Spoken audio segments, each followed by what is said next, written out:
The patch yet? Patch notes aren't yet out yet, but it should come out soon, as far as I'm aware.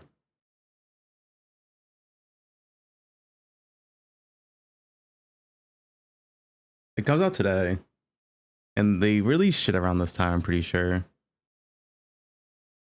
Let me see. Um,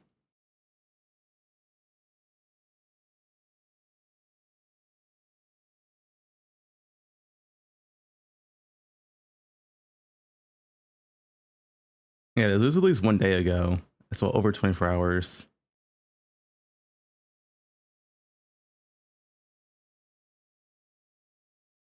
So presumably the I don't know, last Epoch, whatever patch note should be out soon. At least that was my hope. Because like I'm just kind of ashamed for the patch notes, I'll be honest.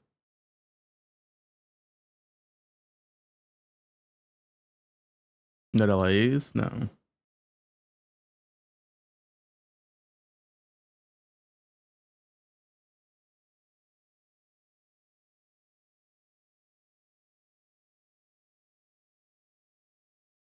Season 3, the Primal Hunt. It'll be fun for a few days. Hype for PoE 2? I don't know. Guys, see the reveal. PoE 2 needs a lot of changes.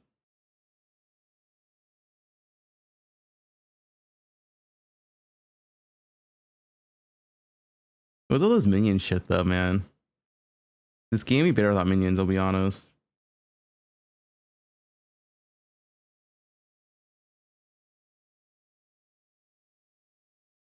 The Primal Hunt's a new random encounter similar to Nemesis mechanic. Hmm.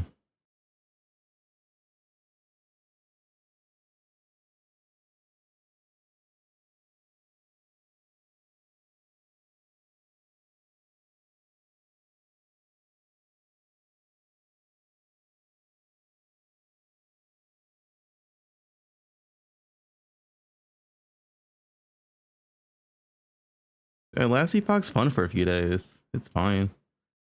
Nothing else to do.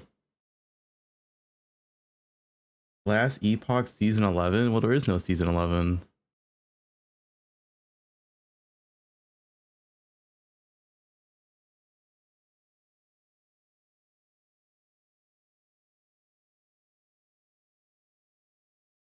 What's season 11? Dude, what's the next Torchlight season? You know what I'm saying, Sandstorm? What's this? Choose an evolution. Wait, what is this? After defeating a Rift Beast, you can choose to spare 1 of 3 hatchlings, which will evolve your Rift Beast lineage based off a specific Trojan trait. This, however, is only the first of evolution paths. Hmm.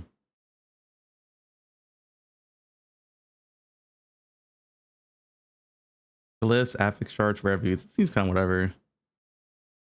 But I guess it's this.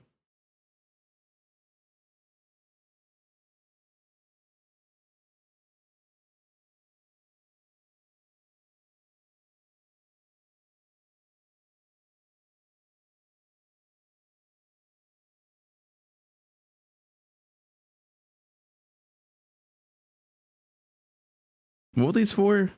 I kind of forgot.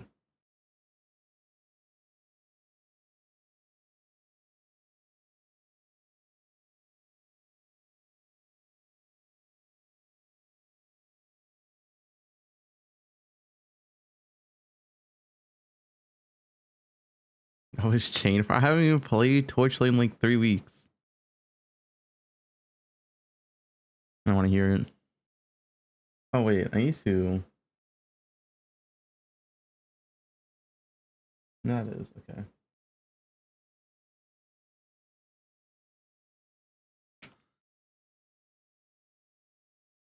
It's 7:31. Yeah, so I mean, I haven't really played.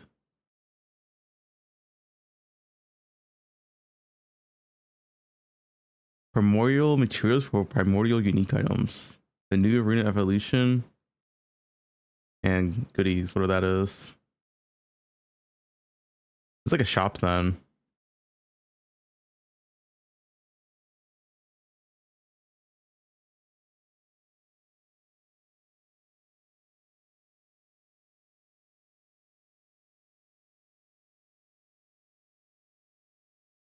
Back to bed. All right, Sea of Flames.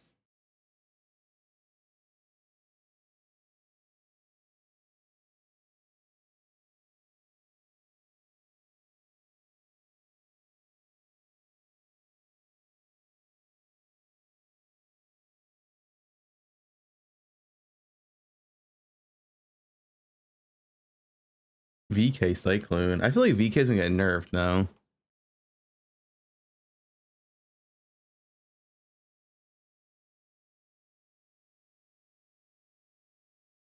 I'd be kind of surprised if VK wasn't nerfed. I guess we'll see. That thing was broken.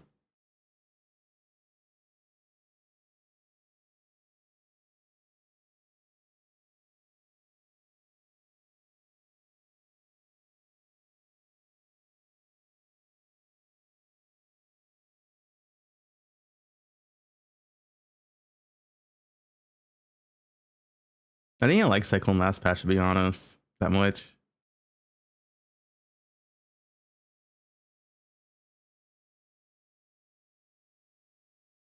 Dude, I'm just saying the way Pewee, the way Pewee does is a lot better than like a text post.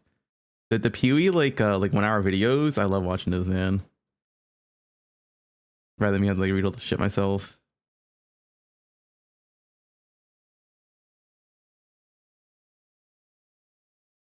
Cat arrive.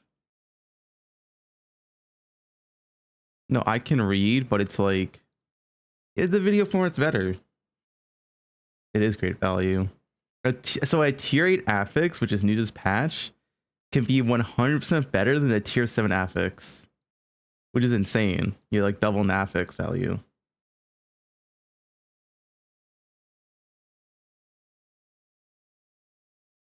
Patch notes out, is it?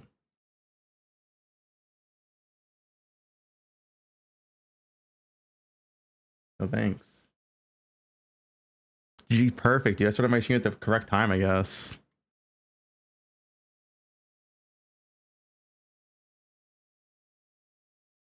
All right, guys. Chapter 10. What Edwin's been waiting for.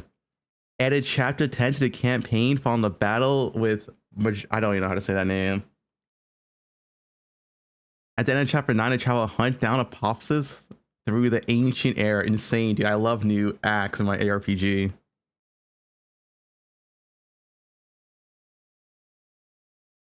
"17 new campaign zones, 28 new enemies, and variations of many existing ones." Yeah, so it's gonna be Echoes, of course. I mean, that's pretty cool for Echoes. You get 17 new layouts, I guess, in Echoes, presumably. Completing chapter 10 will give your character additional +1. No, dude, we gotta complete chapter 10. Oh no, do we have to complete chapter 10? You get that's insane for Red Ring. That's 5. No, it's 6 or 5 for Red Ring. We gotta complete chapter 10. I mean, you just don't do it until like day 5, but by then I guess I'm not playing.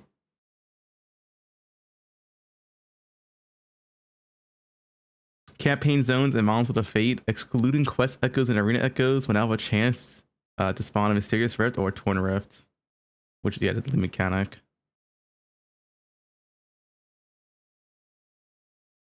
I already watched the video. I chatted to the campaign. I didn't. You logging in, Srod? The first time you find a rift will be mysterious rift. Ooh, mysterious. It's just a mechanic, right?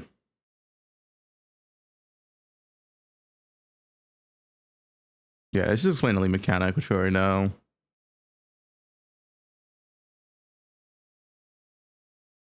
Rift beasts are powerful enemies, which have a wide variety of traits and abilities that will evolve as you continue with Primal Hunt. Rift beasts will drop ancient bones, primary materials, and general loot. Yeah. Yeah, this is just plain the mechanic.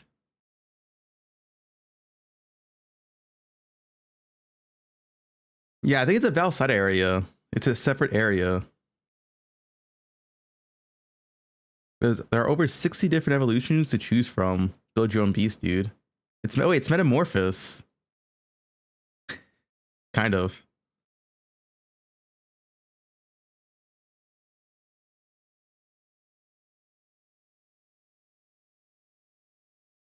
Torn Rifts and Advantage Lineage.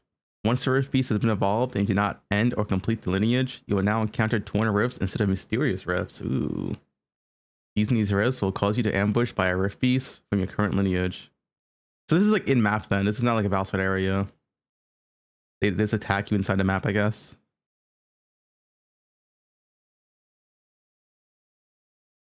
It's kind of like a back and forth. You like evolve in it, and then it like ambushes you, then you kill it, then you evolve it again. When you reach the maximum number of evolutions, the next time you defeat a Rift Beast in a cave, you're only able to end the current lineage and start a new one. Okay, yeah. Wait, you'll be able to trade with Scarvin at the entrance of any cave to defeat a Rift Beast in a cave. Okay, that's fine. You don't need to do Act 10 then. But he's also in Act 10.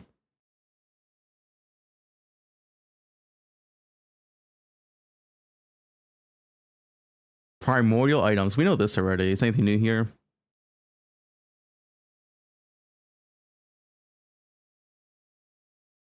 Primordial uniques and primordial exalted items. We have one primordial item of any kind equipped. So only one unique, only one exalt. Okay. There are a total of 25 primordial uniques. 22 of them can be purchased from the vendor. Primordial uniques have incredible transformation effects, which range from plus of all skills, super critical hits. What does that mean? They're like the double crit called Deadly Strikes, allowing you to summon a T-Rex and increase the effectiveness of your idols. Why, that one seems good. Effectiveness of idols.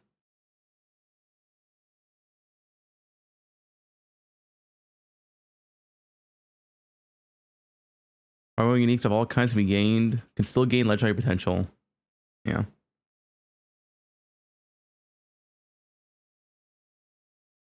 Primordial exalted items can be created by crafting with a new rune of evolution. Using a rune of evolution item with at least one tier 7 affix will turn one random tier 7 affix into tier 8 affix and seal it. Kind of nuts. Up to 100% additional effect. All right. Content updates. Campaign. Oh shit, dude. Campaign updates. Architect now drops some cold and light to resist shards. Okay, I know. Whatever, dude.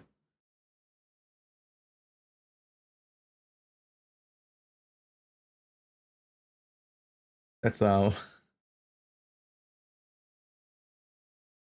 soy rod in chat, yeah. I mean, this is like whatever, right? Monoliths. Okay, monoliths. Monolith quest progression is to be shared between party members. Insane party play.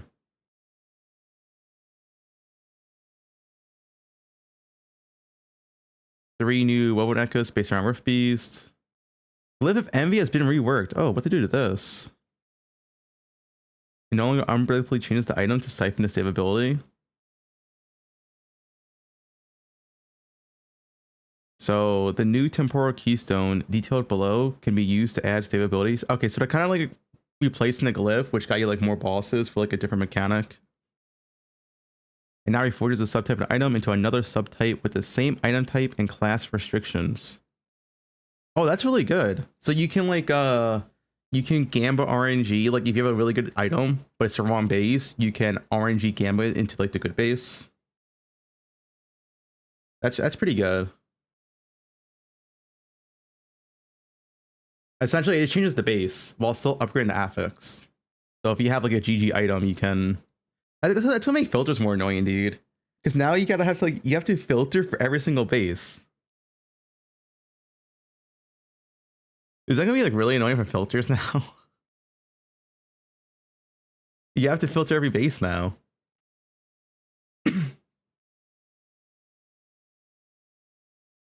I'm not making a filter, dude. This shit sucks. And yeah, this replaces it. A new item has been introduced named a Temporal Keystone. And this does the same thing as the old Glyph of MV. Yeah.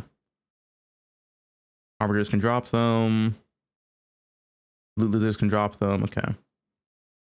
Added 6 new milestones. Only 6? Thought it would have been more because of whatever. Increased the area level of most post 90 normal timelines. Oh, this is gonna make it harder to rush monos. Yeah, four levels is quite significant.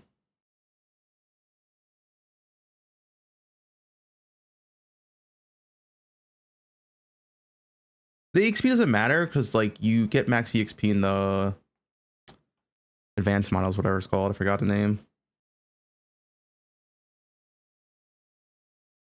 Yeah, most pre-90 time loons. So essentially, when you enter monoliths, it's now 62 instead of 58, which makes it more challenging. And to be honest, it already kind of was challenging for a lot of builds to immediately rush monos. So like if your build's weak, I don't think there's like no way you can rush monos now if your build's weak. You have to be like a strong build to rush it now. It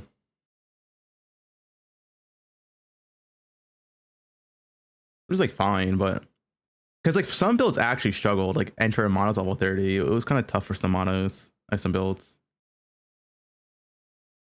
The first Harbinger of the Forgotten Night quest now respawns in the first complete level 90 timeline. Oh, so wait, can you not do all three now? Yeah, previously it was the last level 90 completed. Now it's the first one.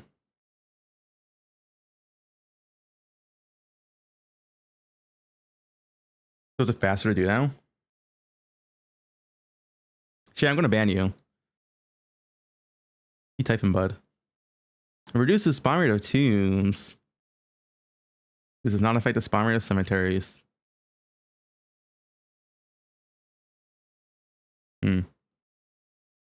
Edit text that lists the total corruption gain for echo rewards that increase your corruption from more than one source.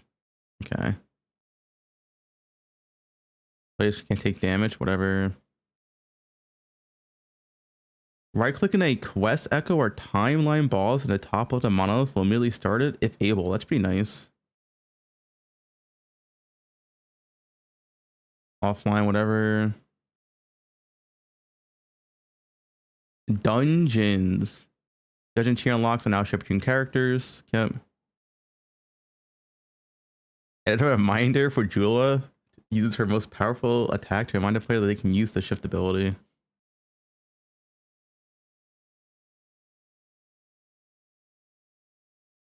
Minions. Guys, do you want to read the minions? Oh, should we just skip it? What do you think? Do we read minions or skip it?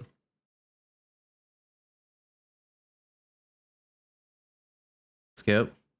Yeah, that's what I think.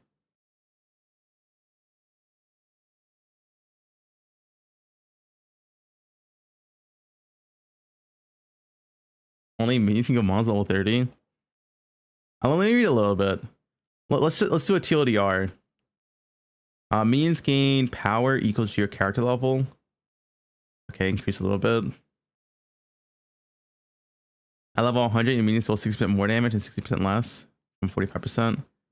Minions now take less damage.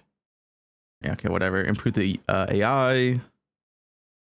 Minions can toggle between protect and assassinate mode. Those are like aggressive and PoE. Sure. Fix many common cases of minion snapshot items. I mean, yeah, it's expected.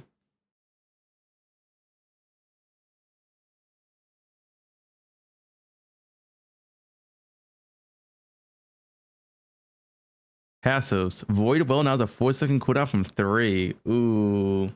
Oh yeah, that's quite a big nerf. That's 30. That's essentially 33%. Yeah, essentially 33% less a DPS. That's a big nerf. Because you were literally limited by the amount of mana you had. This is literally just a 33% nerf. 33% DPS nerf for the hammer build.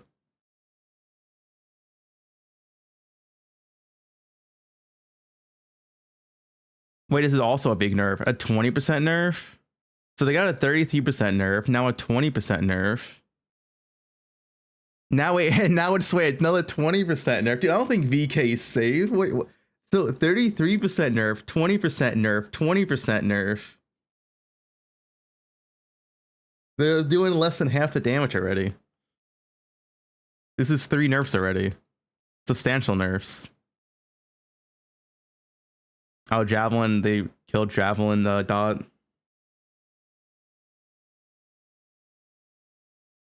The Javelin dot is dead. It went from 30% hit damage, 30% more damage, so generic, to only hit now. Javelin's just dead, right? Like at that point. Judgment, they probably killed Judgment Paladin, I assume. 50% less healing from no effect. 50% less is still decent. Oh, wait. A limit of 3 times for 10 seconds. Cleansing Lights. That's the debuff removal rate. That's a pretty big nerf. And also less healing effectiveness of symbols. 4% to 6%. And yeah, less healing effectiveness. I mean, I think Judgment Paladin is still viable. But maybe like hardcore only or some shit. I mean, this Erasing Strike, this is like, I mean, this is 30% less or 33% less DPS, 20% less DPS, 20% less DPS. I mean, this is quite substantial. It's probably still good.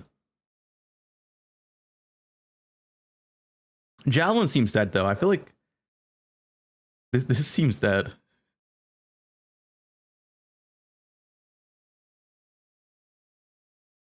Rogue. Wasn't that much, honestly. I spent a little bit more. Bow buffs, right? We got bow buffs. Spellbreaker grants 1% parry chance for a point from 4% frailty chance. Oh, that's actually pretty good. Yeah, it's a 3-point bonus for frailty chance, so it's just better now. And Critical Eye is a 3-point threshold, granting 30% crit avoidance, also pretty good. It helps with your crit avoidance cap. The Crimson Shroud node now grants a chance to gain Crimson Shroud when you directly use a melee or thrown attack in at least one enemy from only melee attacks. Okay. It is now grants leech instead of increased health leech. Look, Reaper now grants 7 health points per point. Aerial Assault. Yes, that's almost the best class last patch. A Skyward Swoop now gives 6% CDR from 10%. Wait, it now has a hit limit of 10 times for 3 seconds? Okay, yeah. I mean, this was the best Falconer build last patch. I'm pretty sure this kills it. I'm pretty sure this high kill, this shit up kills the Falconer build. Like, it's 40% less CDR, and it's limited to 10 per 3 seconds. Dancing Strikes. Now gains increased CDR and more damage, equal to 50% of your total melee attack speed. Okay, that's a nice buff. And each attack in a sequence now has 150%. Dude, Dancing Strikes, I think it was decent before. It was like okay, if I remember correctly. If I'm thinking it's the skill I'm thinking of. It's a pretty good buff. Like, it's 30 to 50% more damage just from this alone. And this is also more damage, 32% to 50%, and it's also CDR. That's like quite a substantial buff. That's a lot of damage. Dive Bomb probably got nerfed, I assume. Flock of Crows gets a 34% chance for a point from 100% to gain a stack of Dust Shroud. Yep. Gaping Wounds is now max of 4 points. Midnight Avery grants 1% more damage per Umbral Blade in the ground, up to 25% more damage. Previously had no limit. Yeah, they're just straight up killing the Dive Bomb build. They're straight up destroying the Dive Bomb build. I think it's just dead. The CDR is the biggest nerf. Less CDR here as well, 8% from 12%. Less mana. So yeah, like, I don't think you can even spam it. Like, the mana nerfs plus the CDR nerfs, there's no way you can spam it. Oh, this was a bug. Well, not a bug, but this was the interaction that made it extremely OP. Shadow Falcons created by On Wings are now created when the initial dive bomb lands rather than immediately used. I mean, you probably can't even abuse this anymore, but this was bugged, or I don't know if it was bugged, but it's essentially we got like so much CDR, you just fucking spam the shit out of this, and it didn't even matter if your dive bomb went off because your clones would just like, keep like using them over and over and over again. Nah, Sad doesn't have alpha anymore. He got took away.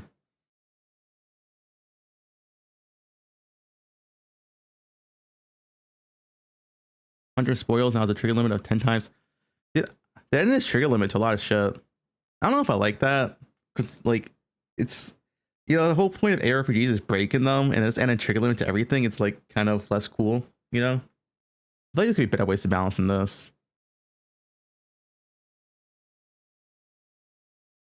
Grants increased melee area rather than generic area. This is only a description change. Yeah, essentially, Void Knight is nerfed but still viable. Paladin is nerfed but still viable. I think Dive Bomb's dead. From what I can see, Dive Bomb looks really dead. Oh, wait, Sing Strike. This skill is actually good.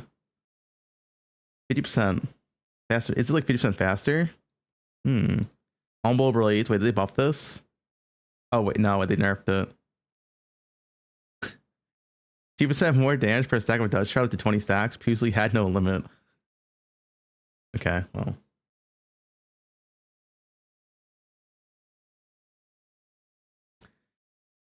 Acolyte. I didn't really play Acolyte that much. I mean, he's gonna be able to minion shit, right? I assume. Any buffs? Yeah, they buffed some of the rogue stuff and minions. And that buff in this, it looks like. Crimson Gluttony has been reworked and now grants 1% missing health gain as ward per point and 1% current health drain per second per point. I don't know what this did before, to be honest. This got buffed by 2%. Soul Aegis grants 4 minion armor per level from 3. Yeah, this is gonna be all minion shit, right?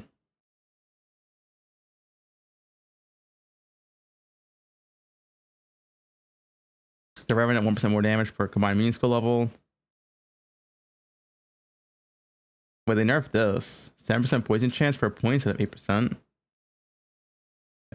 Yeah, I'll be honest, I don't know shit about Lich. I don't know like what's even good here. Any Lich experts? I don't play minions, is the issue. So there's so many changes though. Play Lich every league.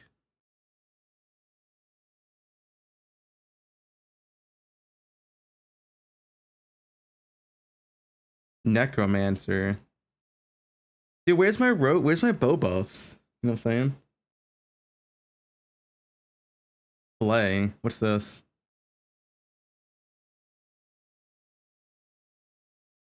Is this the Flicker Strike? That kind of looks cool.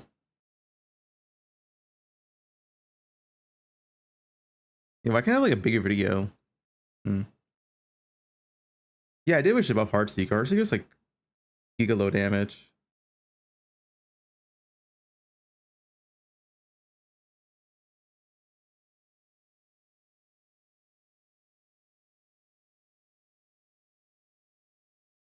I don't like know any of this issue.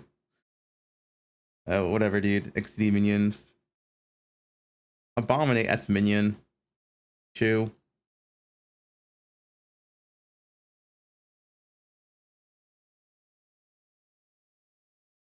But why do they dedicate a whole patch to minions though? You know what I'm saying? Why not like a whole patch to bows? That'd be so sick.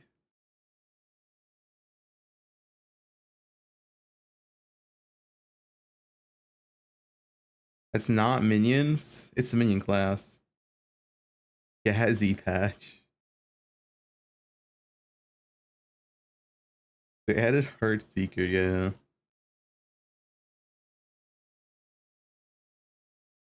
Mage. Okay, I know Mage. These are actually good, interesting changes. Mage is actually pretty good last patch. Just not a lot of people played it.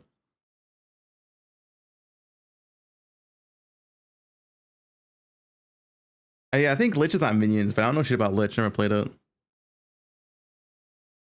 Antipode of what the fuck's this skill? Has 180 base damage and 900% effectiveness, but 160 800, so it's a straight up buff. I already used this skill. Into the prime.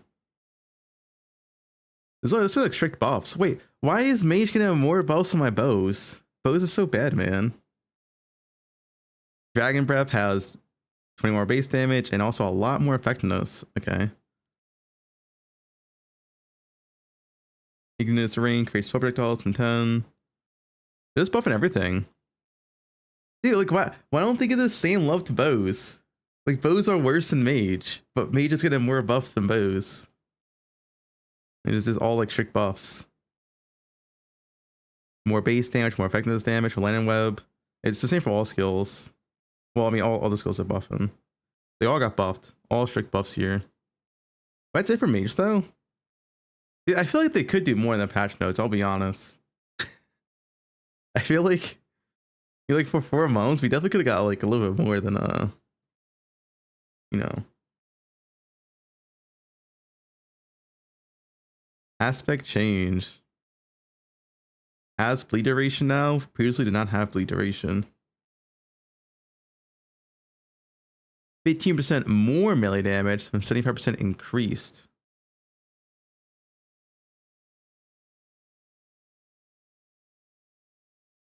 %20 more damage over time from 100% increased. 5% base crit from 100% increase. They're probably all like just way better now.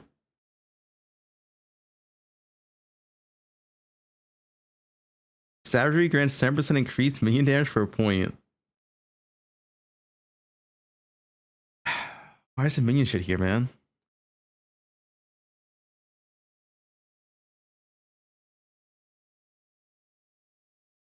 This is like all minion shit.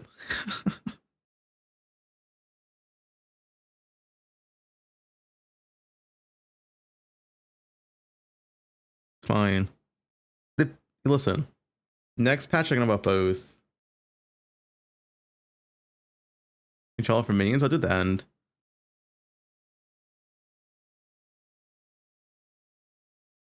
I never played Jude either. Jude and Lich are the 2 classes I like never played. Because they're kind of like minion adjacent. And I'm like, minion stock leave.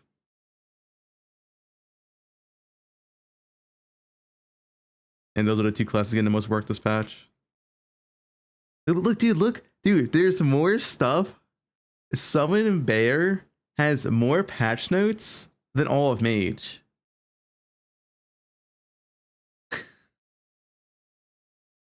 Singles, come on, dude. Can't like, I don't know. I wish like I don't like how they do they focus on like 1 or 2 classes for a patch and then they leave all of the classes like in the dust behind. It's like, I don't know, man. You could definitely like give more love to other classes.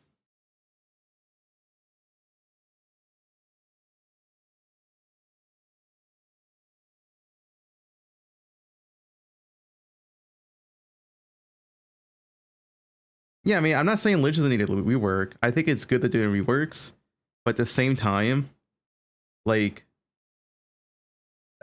Summon Bear has more patch notes than all of Mage, right? It's like you could give a little bit more love to Mage, to, like the lesser viable stuff. Like, does this one skill has more patch notes than all of Mage?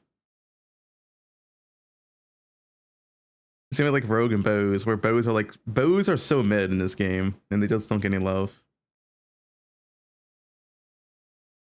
So in Raptors, I mean, yeah, it's all minion shit.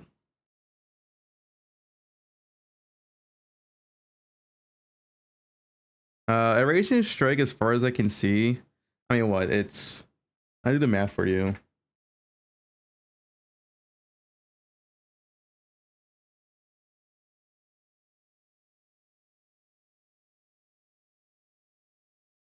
So 33% of 130.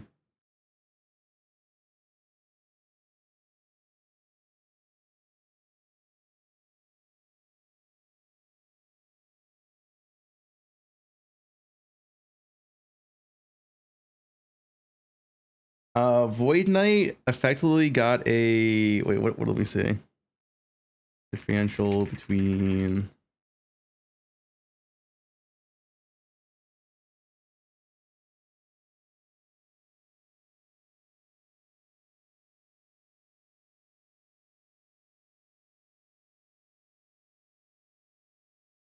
Wait, Worlds for also got nerfed? Oh, not even there yet.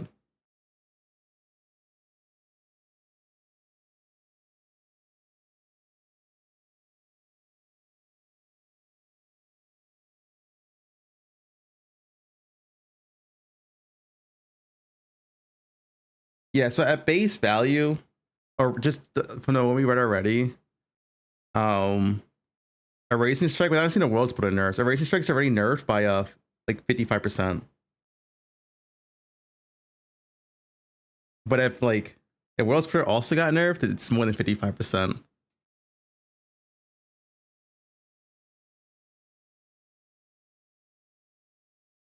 I have wide bowling, do I not? Yeah, I do. So yeah, let's get the minion shit. The items are probably pretty interesting. All right, item, affix, and enemy balance. This stuff can be interesting for sure.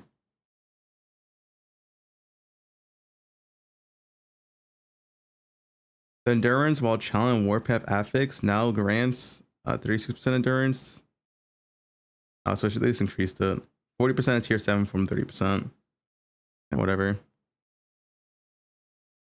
And a new prefix for daggers, axe, and tuna axe, which grants additional melee and necrotic spell damage. Play whatever. Oh, the nerf from block effectiveness. 380 block from 475 on Sentinel idols across the board, all nerfed.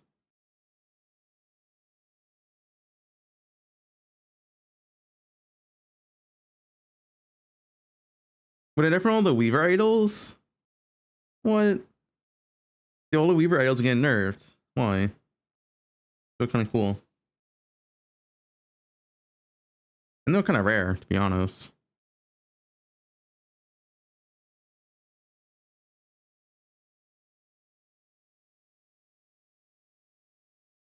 Yeah, all the Weaver idols got nerfed essentially, or most of them.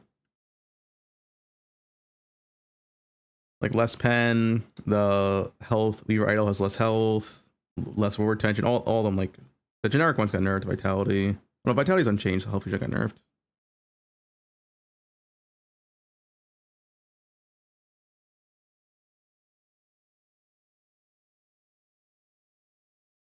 Normalize how enemy damage is scaled with levels for enemies that scale to level.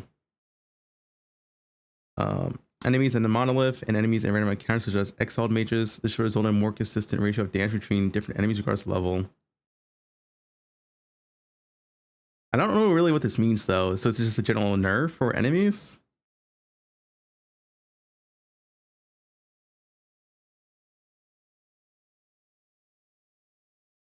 I assume this means in some cases enemies are nerfed. I assume that's what this means.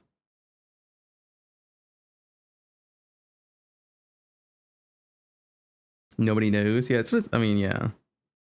Unique and set items. Okay. 30 uniques. 5 standard ones and 25 primordial.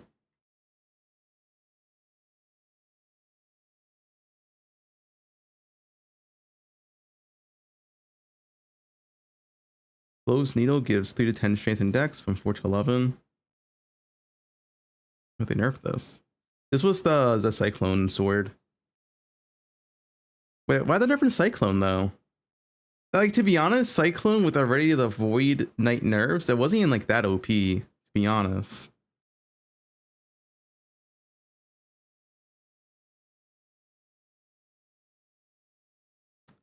Yeah, they nerfed the base damage, the melee damage, the crit multi, and the strength and dex. Yeah, they kind of like giga nerfed this.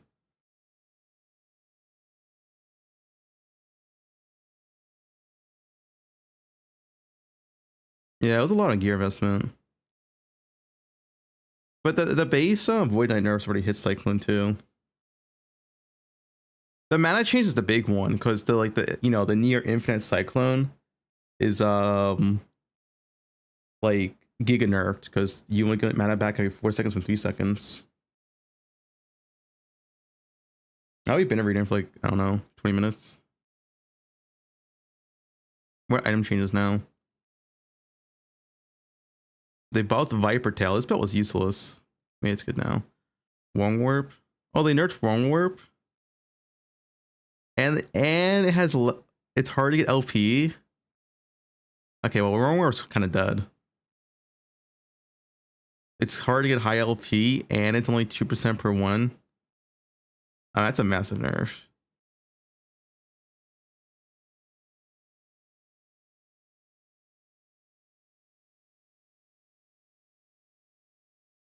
Water Orb. I don't remember this item. Talons of Valor now has an LP potential of 50 from 30, also nerfed. Man, I don't like when they nerf. I don't like these nerfs, to be honest.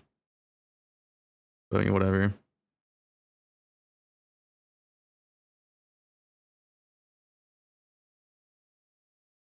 Thanks, Bobby.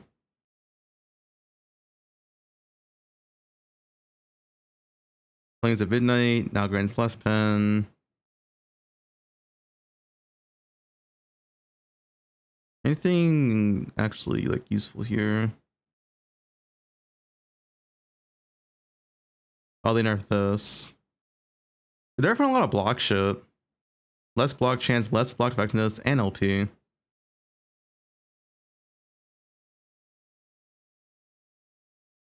Brewmaster Buckler. This thing was pretty good. This was new last patch, I'm pretty sure. But it grants a lot less vitality now. It was like a Giga Tank built.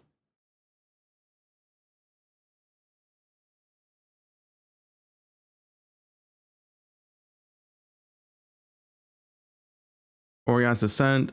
Dude, I'm not a fan of LP nerfs. I don't know. I like farm for LP, but if you make the LP too high, it's impossible for him.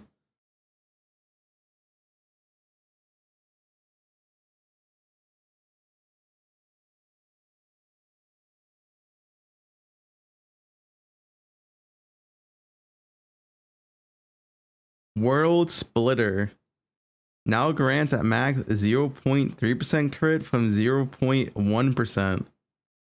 Or 0.5%, I mean.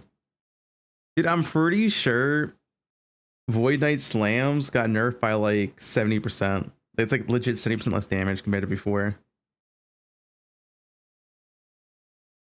It's gonna feel pretty bad. It's probably like, maybe like still viable, like high-end gear, but like that's gonna feel pretty bad.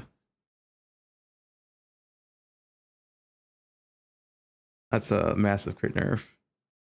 40% nerf from the crit, effectively. And this is where you get like all the crit. You got so much crit from this. Because your, I think your Razor Strike costs like 40 or 50 mana, if I remember correctly. So if you had a perfect roll, you were getting like 20 to 25% base crit. Was it 30? Maybe it was 30. Oh, maybe it was the Echo that was like double. It's been a while.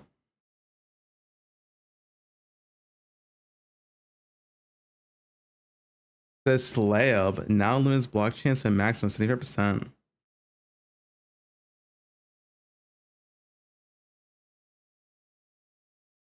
A lot of nerfs though. Was anything he actually buffed?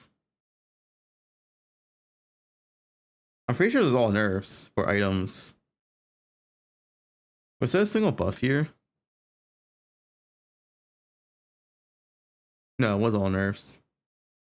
No, they nerfed all the items.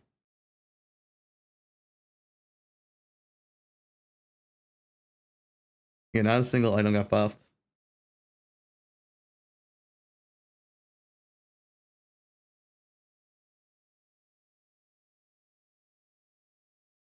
Oh, I lied. There was one item buffed. It was the last item on the list. Bloodkeeper's Nest. 16 health per attunement from 12 and 8% pen from 6. Yep.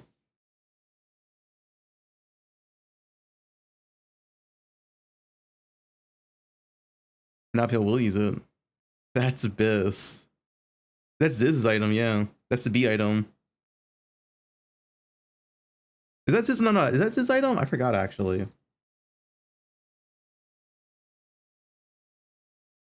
This thing. That's not his item.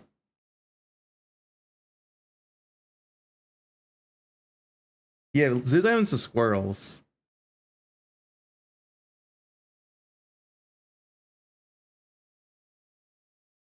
Yeah, no one used this. But you know, it got buffed and minions got buffed, so maybe it'll be used now.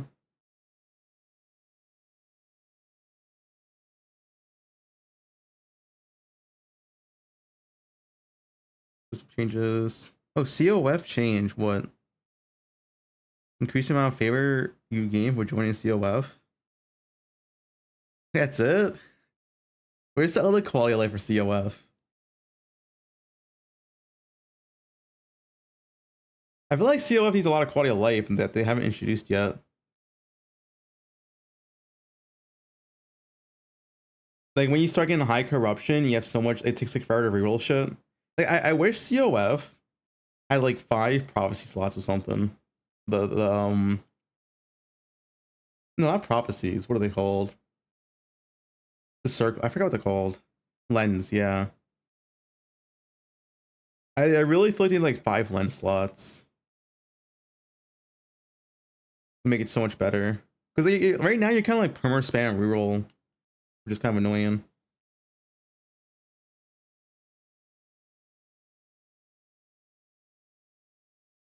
Merchant Guild.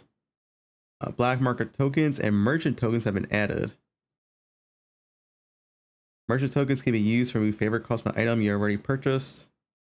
No, that you are purchasing, not already purchased. So you get a free favor essentially. Okay. Black market token can be used to buy items that require a high reputation rank that you don't have. Okay. Well, wait, what's...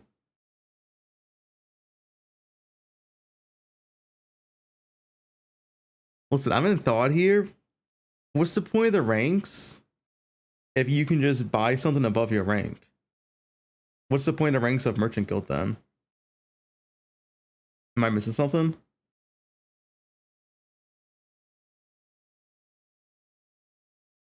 You couldn't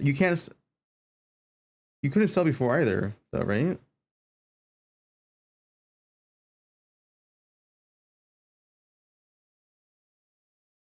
You buy main hand? Yeah, I understand what this does, but then what's the point of the ranks of Merchant Guild? Like, if you can buy stuff from higher tiers, then like, what's the point of getting the ranks? You understand what I'm saying?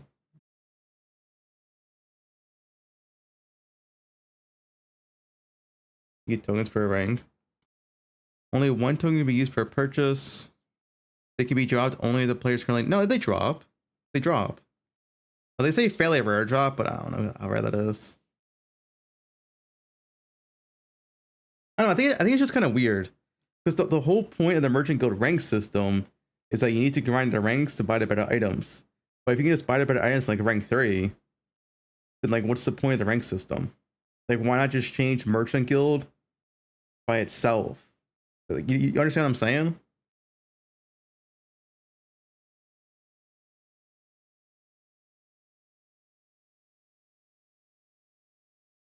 They drop. These are guaranteed. So you're guaranteed 1 merchant token every rank. And you're guaranteed 1 black market token at rank 6, but they can also drop.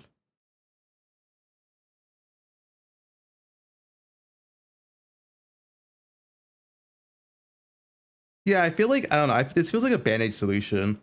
Because there is an issue of Merchant's Guild where you just can't buy shit. But I feel like this is just a band-aid solution until they find a better solution to Merchant's Guild.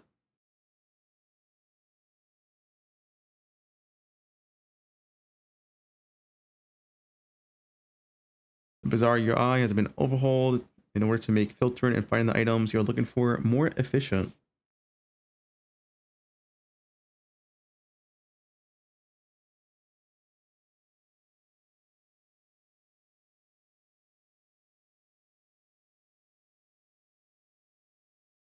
I'm not sure what this means, but it sounds good. Search filters can now be set attempting a quick move. Okay, so you can instantly list the item essentially. Yeah, so you can like click an item inventory and it'll set the min values for the item you clicked. So you can easily price check it. But you still have to go through load screens to price check your item, which is kind of, you know, bad.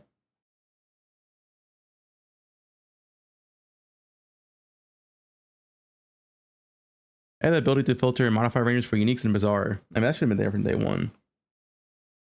Season 3 is next week.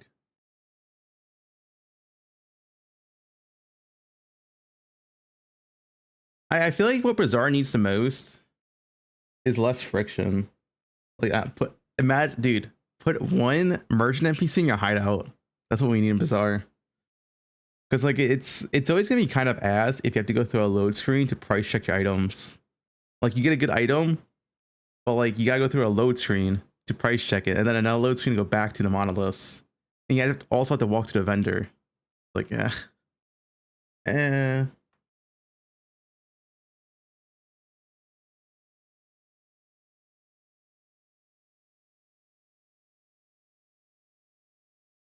It's hot. What's the weather today? It's only 70 for me. High 80s. These are good changes, but I feel like the major issue with Bazaar is the load screens. Like you drop a cool item, but then you have to like go through a load screen to price check it.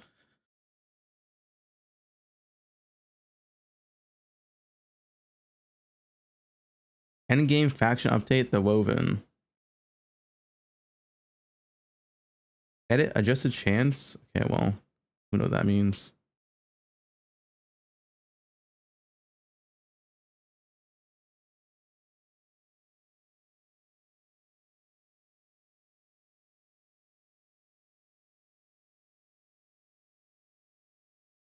Enchanting class specific idols is more likely to result in high reverse touch.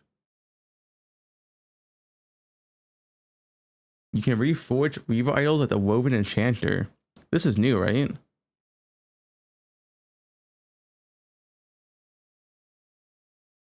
Is this new? I don't remember this.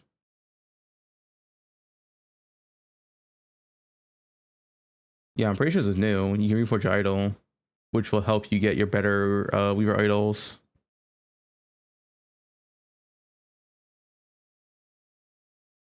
That makes it easy to get, which is nice. So kind of rare last patch.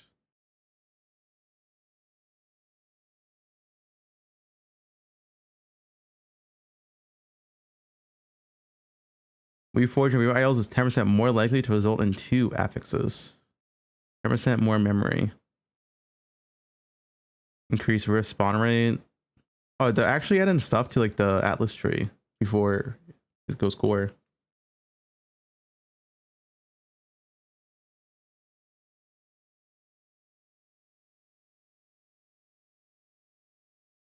Okay. Quality of life, loot filter, custom loot filter beams, and map icons. Ooh, that's kind of cool.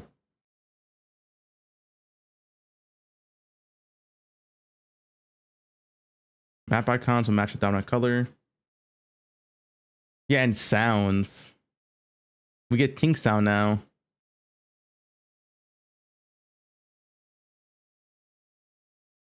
There are now options to select different sounds for loot drops in the loot filter menu. Oh shit, dude. This, honestly, this is a massive change, and it might be the best change in the patch notes. Because, like, dude, if you ever played Path of Exile about drop sounds, it's so boring. Like, loot sounds actually go a long way to make the game more fun.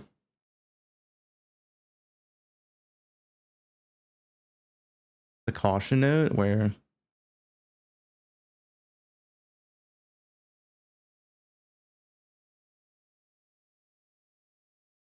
scroll up. Caution advised when sending 2 broader filter at custom means and icons, as this can have an adverse effect on performance. Okay, I mean, you don't use loot beams. You don't need to use loot beams, all right? Or just only use loot beams on like 3 LP items or like red ring, right? Yeah, like you just only do like big items. But this, I mean, these are like really good changes because, like, you know, items dropping and being excited items dropping is like a very important part of RPGs, and both of these changes massively improve that. Like you hear a tink sound, you see a looping, it's like, oh shit, dude.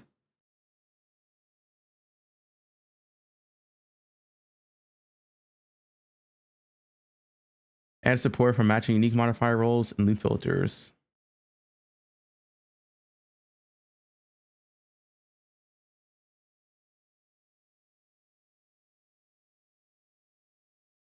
Oh, when selecting at least one unique and a loot filter that has modifiers or role rangers, a secondary input will appear that allows min-max the values.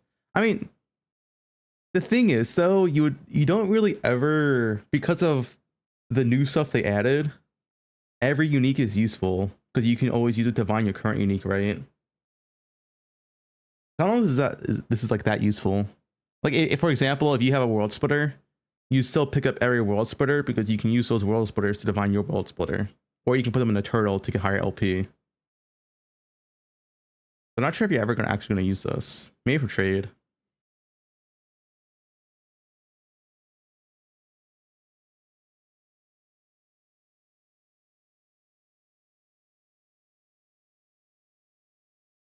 Mm-hmm. Mm-hmm. Okay, this is good. Loot filter conditions with minimum Weaver's Will or LP will now only affect unique items with Weaver's Will LP respectively, instead of all unique items. This is a good change.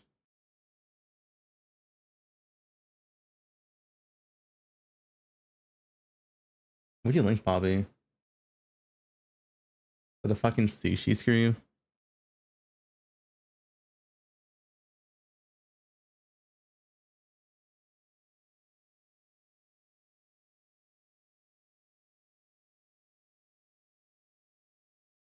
The Forge UI has been adjusted to make crafting costs and results more clear. The FP and how much FP the item is going to lose are now shown. Oh, I see it's down here. That's pretty nice. Nice quality of life. Glyphs cannot be consumed are now shown in the UI. The outcome of the craft will now show the following information: the added affix and the current value, trick success, and what is upgraded, and results from runes. Yeah, it's just more clear.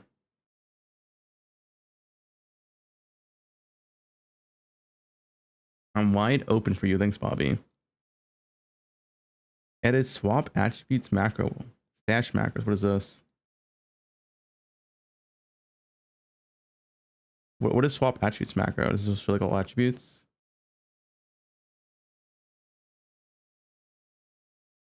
Well, I think what they mean by macro is the stash search.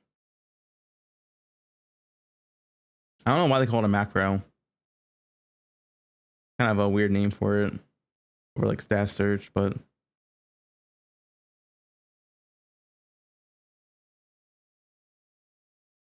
edit to your affix count. Yeah, it's like easier to search shit in your stash. They had a lot of shit actually.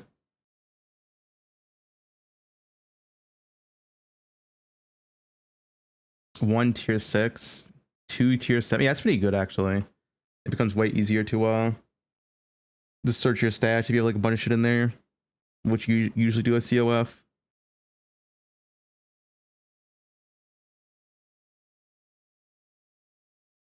So you can search for like 2 affix, like a tier 7, tier 6. You search for classes. Yeah. Yeah.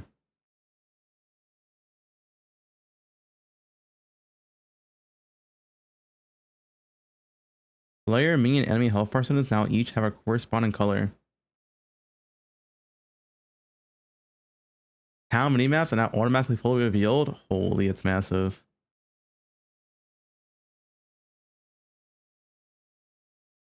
Tab affinities? They have tab affinities though in this game. Maybe something else. The false temple and lost wood strat. I didn't see it, but they did nerf it.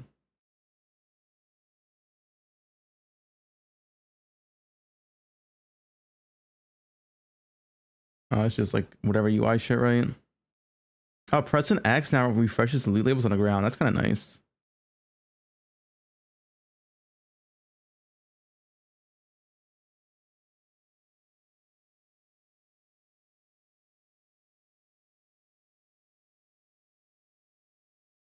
Oh, increase the character limit in the stat search box from 30 to 255. The same thing as PoE did.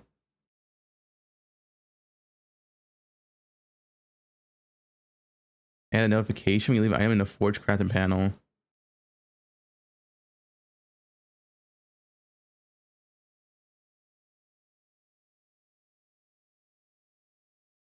Controller.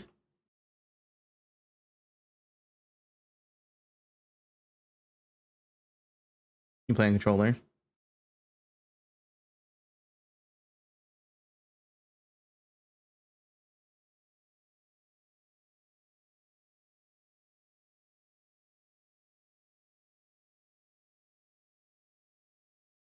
Lance Mouse controller, yeah. 7 new champion enemies have been added. That doesn't mean 7 new champion affixes though, right? What does it? Because champions were like tied to the affix.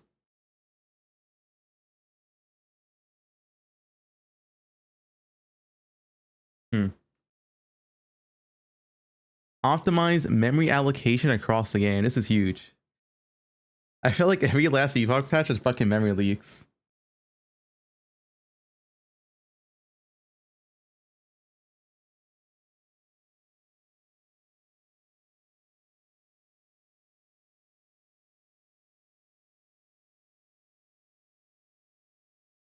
If it works, yeah.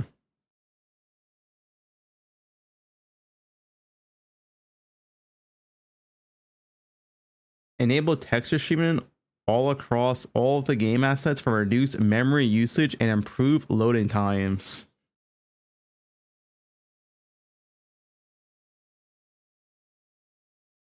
Hmm.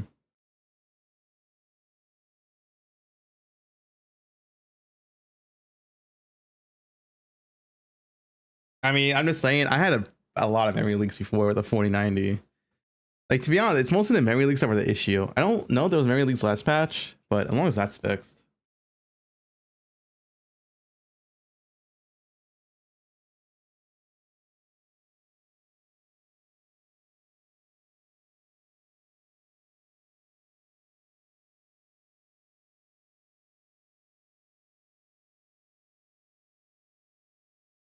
Menus had the optimization performance.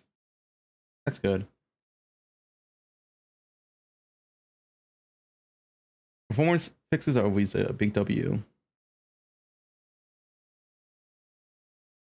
Oh, the fucking destroyer of frames. No, it was like misshapen frames. That guy. They did fix it last patch, I'm pretty sure.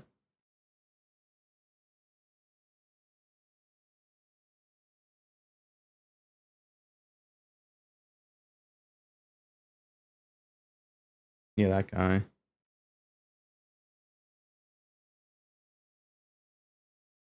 All right, it's a bunch of performance shit. Hopefully, it's better.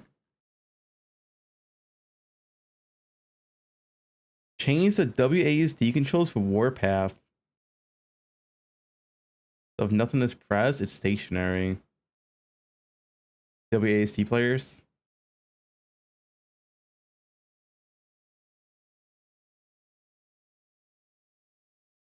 Visuals and sounds. Bobby plays WASD.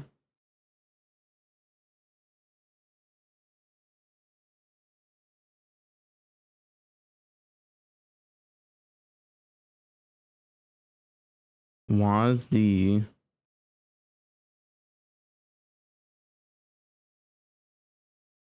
The updated visual effects have a lot of skills.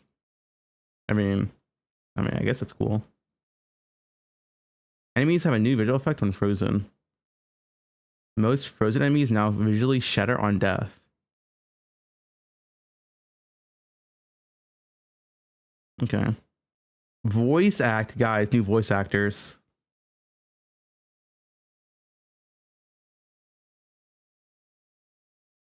The Oracle.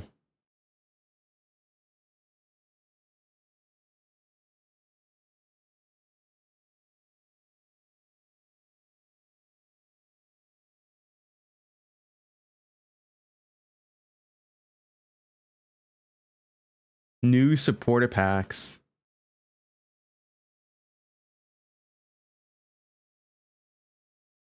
When playing the game. MTX improvements. Cosmetics now be used in offline and true offline modes.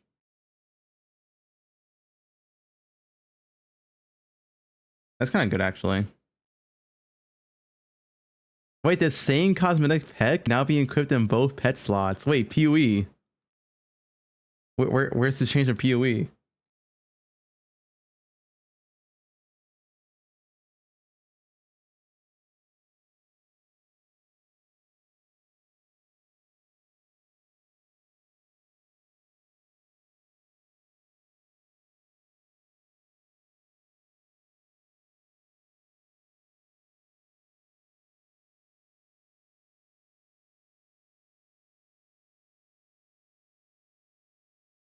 Completed Echo.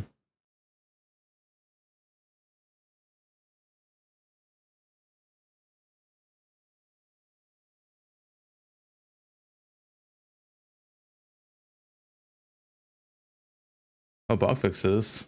Bug fixes can also mean nerfs.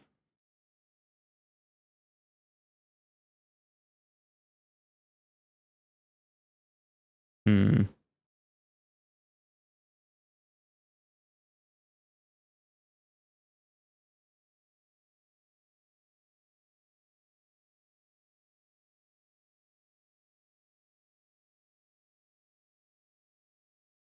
Yeah, Shadow Cascade fixed the bug where Shadow Cascade's damage would scale with increased damage for our multi-shot affix when the player also had increased damage for active Shadow. Like that. Sneaky little nerfs in the patch. Put them on bug fixes.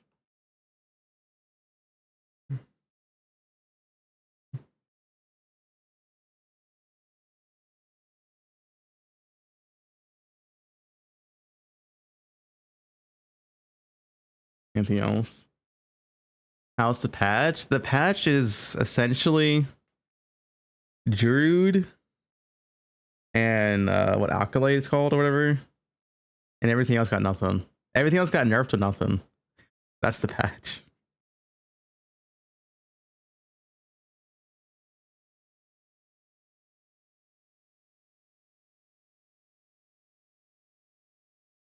No, Heart Seekers is literally the same. It goes like ZDPS.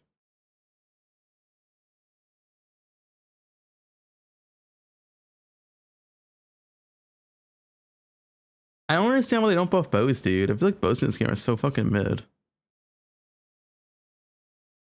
Is Falconer dead? From what I can see, yes, Falconer is... Well, Dive Bomb Falconer is dead. Any other Falconer build's the same. If you play Dive Bomb, yeah. Dive Bomb got hit like 5 different nerfs.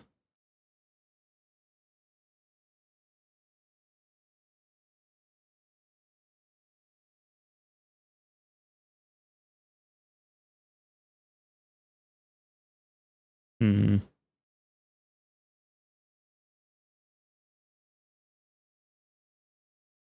Void Knight got like 65% to 70% DPS nerf. The main issue with the Void Knight nerf is honestly the mana. Because that like Void Knight before, if you didn't have enough mana, already felt kind of iffy. Now it's gonna feel extremely bad. Because it's once every 4 seconds and 3 seconds. So if you like you need a lot of mana on Void Knight now to start playing it. The mana would feel terrible to have gear.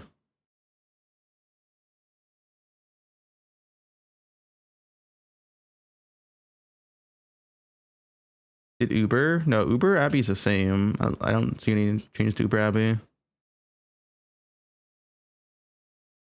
Pally got hit, but I think Pally might still be decent. The Pally hit wasn't as bad as Void Knight. Essentially, Pally has 50% less healing. Which is like, you know, still good. No, it's less than 50% healing. So they also got hitting healing effectiveness. It's probably like 60% less healing. But it's probably still like good. It's probably still the best hardcore build.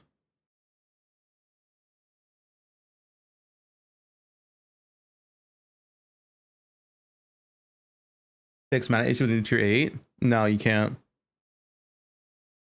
Because the mana nerf to Void Knight is how often you get mana back. So like you now get mana back once every 4 seconds instead of once every 3 seconds.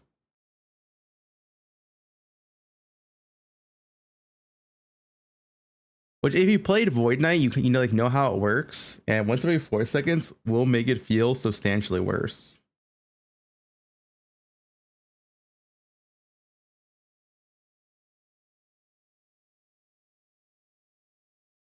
Yeah, it's only 1 tier 8. And then on top of that, I got like damage nerfs and shit, right? Quite substantial damage nerfs.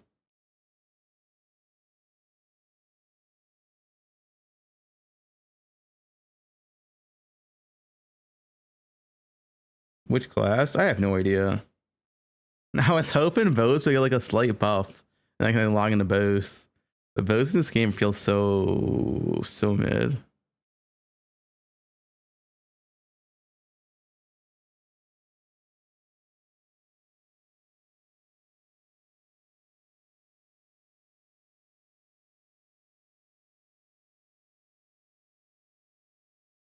Use all kind of whatever.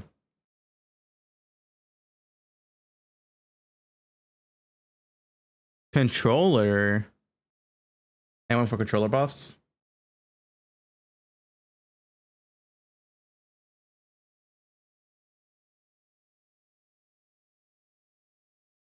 All right, Shay, you're banned.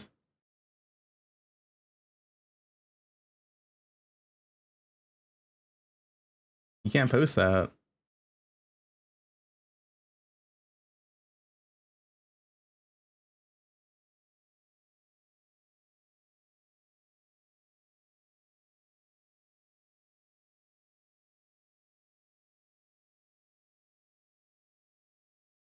I think that's it.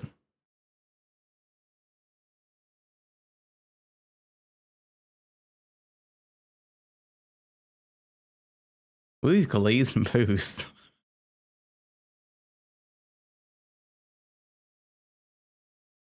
I mean, I feel like, I don't know, dude. Essentially, this patch for changes only if you play Judah Alkalite. If you don't play Judah Alkalite, everything is nerfed the same, which is kind of mid. Like Sentinel, nerfed. All this got nerfed. Rogue. One thing they get buffed. They buffed Sync Strike. And well, not Sync. It was the other thing. And Dancing Strikes, but everything else got nerfed.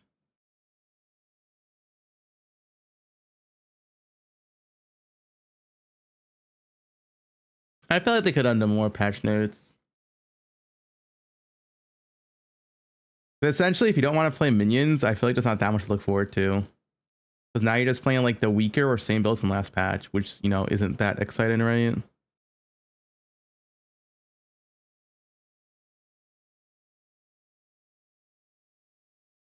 I guess if you like minions.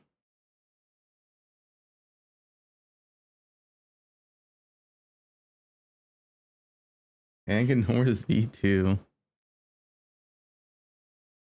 Did Heartseeker get nerfed? No. Heartseeker is bad already. Why would they nerf it? That skill does like no damage.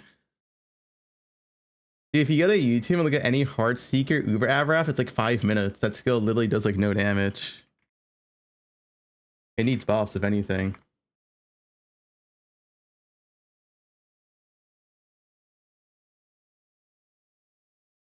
What'd you post, Nick D? Holy.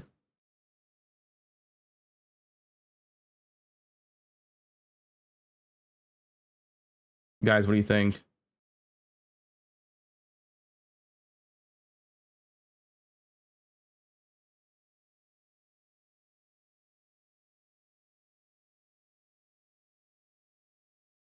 Five minutes sounds way too fast. Yeah. Like, what's even a fastest Heartseeker Uber Avraf kill? Like, if I go to YouTube, right? This guy's all flying, so I assume he has like perfect gear, and his Uber Abrath was 9 minutes. Like, his skill needed buffs, man. Bows need buffs. It's like, it's literally like a ZDPS skill. Like, oh, dude, look at that damage. It's so low damage.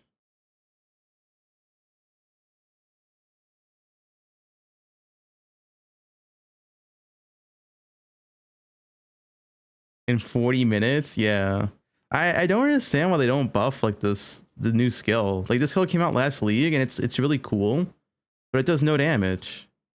Like this guy took 6 minutes and he didn't even kill the boss.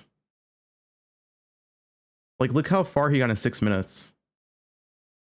It's like they kind of have to buff this dude.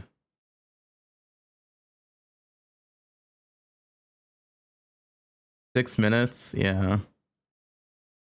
The skill's like ZDPS.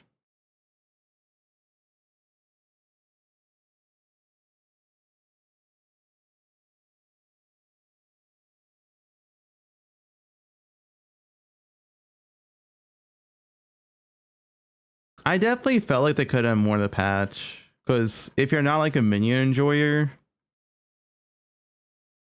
like you don't have that much to look forward to. Like if you play mage, it's the same. If you play a rogue, it's nerfed, or the same on everything else. If you play sentinel, it's nerfed or the same. So you're essentially playing like a worse version of class of last patch. Unless you play minions. If you play minions, you have stuff to look forward to.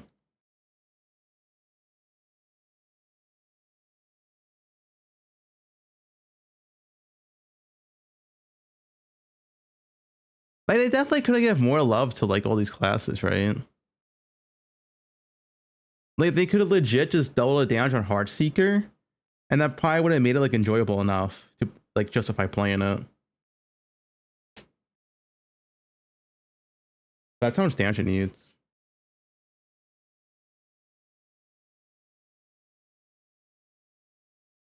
Minions or Scud versions of last season's builds, yeah, more or less.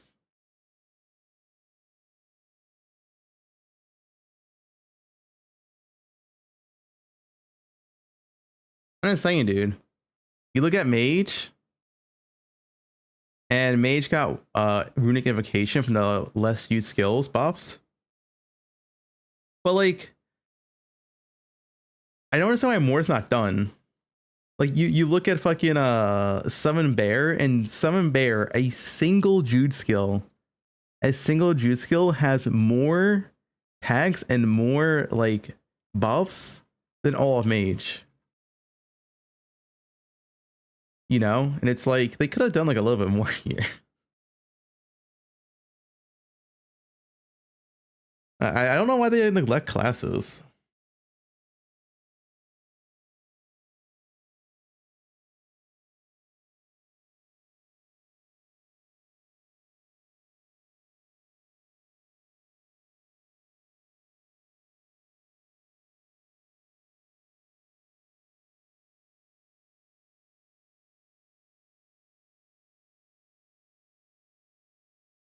WL notes. I think the notes are pretty mid.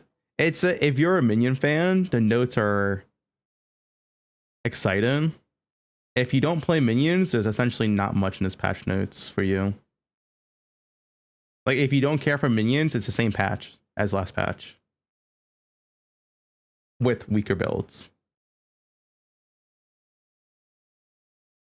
I have to play. Well, yeah. What if I log into minions, dude?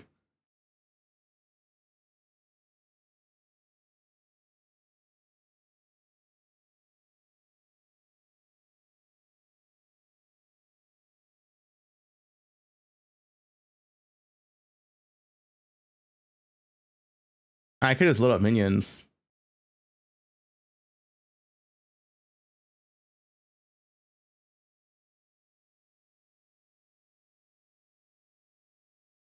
They definitely could have more though. But I feel like last Epoch has this issue where they hyper focus on the new things and they don't touch anything else, which is like weird. Like they hyper focus on minions this patch, and then nothing else got touched besides like a nerf.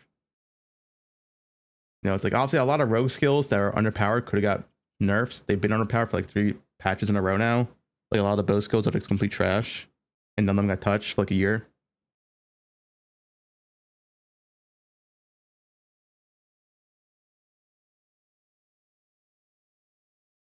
It kind of feels like the PoE patch notes. Why not much change really? Like a few nerfs here and there.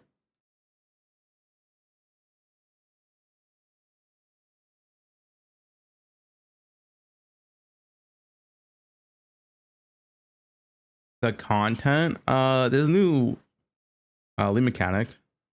Don't know. I mean, I don't know how lead mechanic will feel. I have to play to find out. But yeah, new lead mechanic.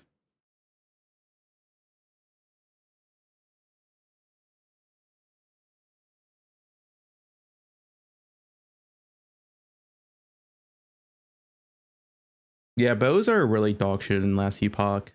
It's the one thing I really hate about this game. Because bows are just so like mid to like underpowered in last Epoch, and they just never get buffed. And it's been like this like forever in last Epoch.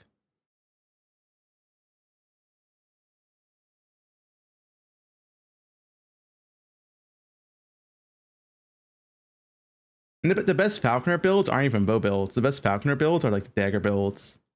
Like the dive bomb dagger build was better. The shadow blades, umber blades, whatever, right? Also better than bows. Yeah, VK probably does have more damage level 60. It's a lot of minion shit. Besides the balance changes, the rest of the patch notes are pretty good. Like the bunch of quality of life was added was pretty good. You see some mechanic chapter 10's like whatever. Like really good quality of life changes, filter changes, etc. The mid part is the balance changes are like pretty mid. It was just focused on primals and acolyte.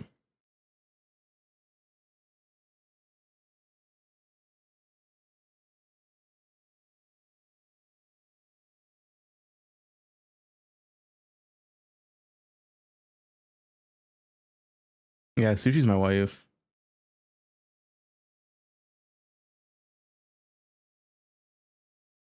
There was too much damage for what?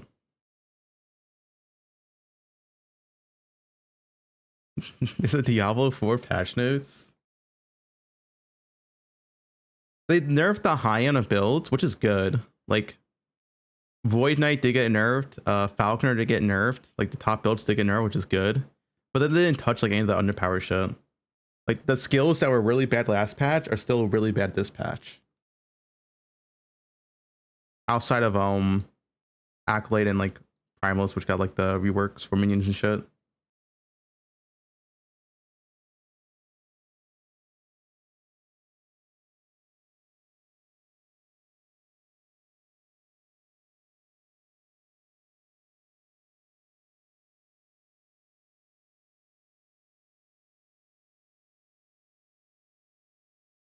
I mean, all the uniques too. They nerfed all the uniques but one. So all the unique changes are nerfed but one, and I feel like they definitely could add some more buffs here. Like there's a lot of like uniques that no one uses ever touch, right? They definitely could have buffed them. I'm sure they have the data. But essentially all these unique changes, these are all nerfs outside of the B1. B1 got buffed. And then there's no other buffs.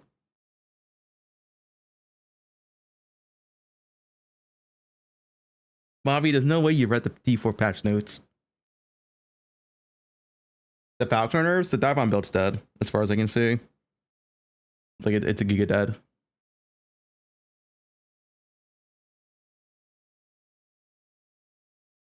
Outside of dive bomb, Falconer is the same, more or less. It's pretty similar.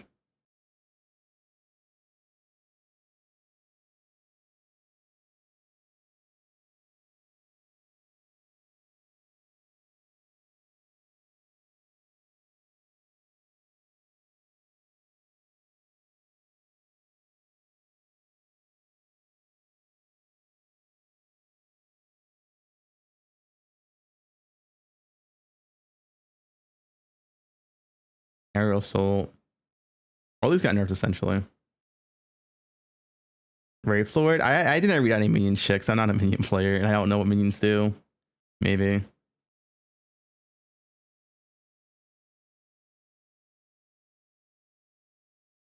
Maybe I'll play minions this patch though, dude. I mean, you know, we can be minion players.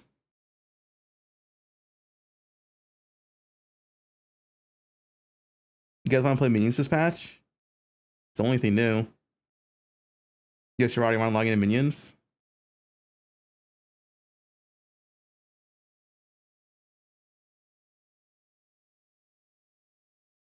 Yeah, Falconer is like the Falconer dive bomb build is complete dead.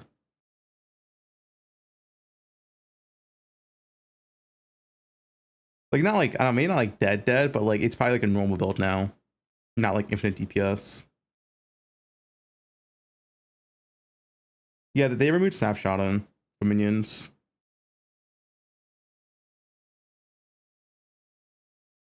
I mean, that could be a cool Lich build.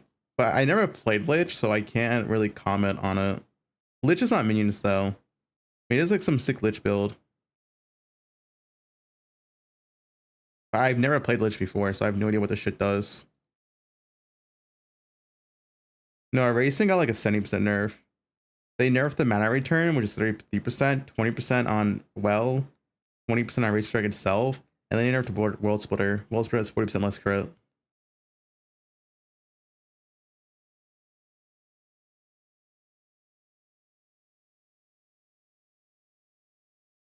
Is Last Epoch worth playing? Not played since release. If you haven't played Last Epoch since release, yeah, it's definitely worth playing. There's enough like new content to try out.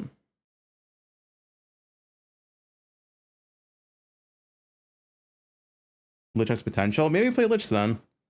But I don't know anything about Lich. I'll have to learn it. I don't know shit about this class.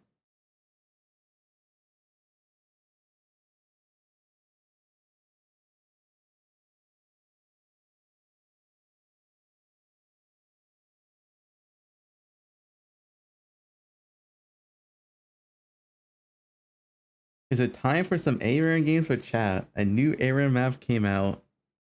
Yeah, I don't think it's ever that time.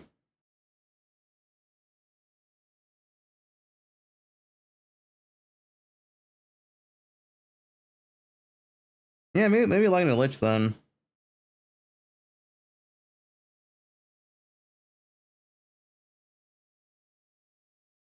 Did like anyone play Lich last patch? Let me see. Let's see if we can find some Lich gameplay. Lich Uber Aberoth. Wait, a minute kill? Wait, this is pretty good. But guys, is Lich OP? 1 minute kill? Uber Abby? Wait, that seems pretty good.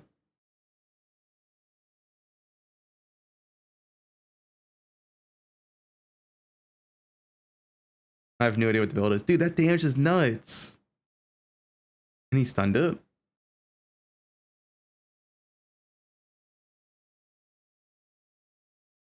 Guys, maybe Lich is the move.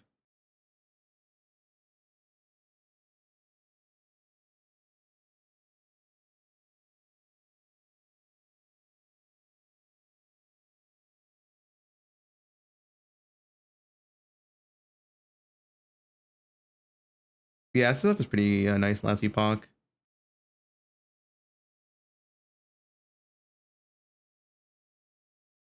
This damage is nuts. Yeah, is this build dead? I don't know shit about Lich.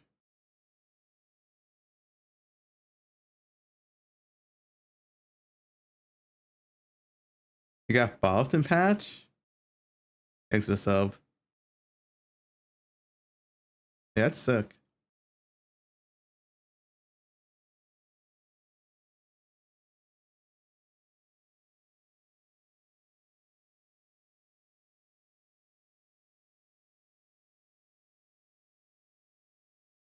Depth still got changed.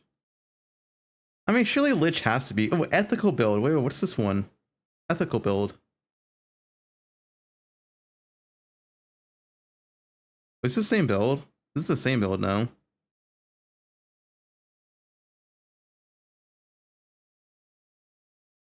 Yeah, it's the same build.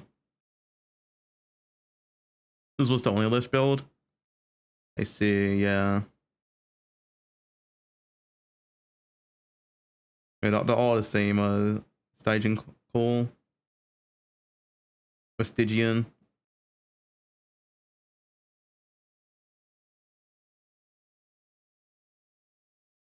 Wait, it's me.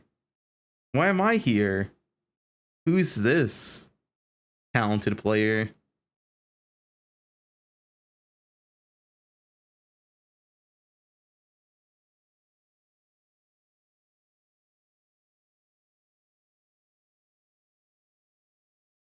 What, dude? This was 4 minute kill like day 2 or day 3. All right, it was like one of the first kills. That wasn't a CT. I want to hear it.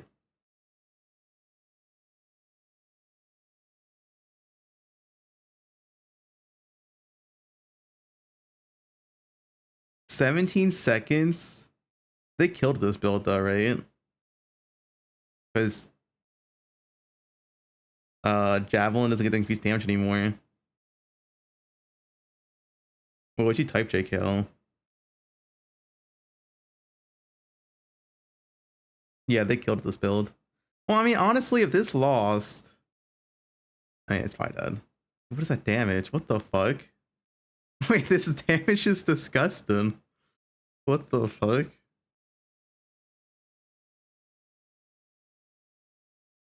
He phasing off both the minions at the same time.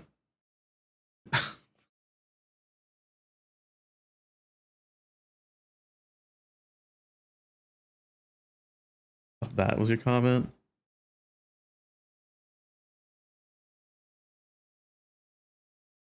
No, I'm not playing Void Knight.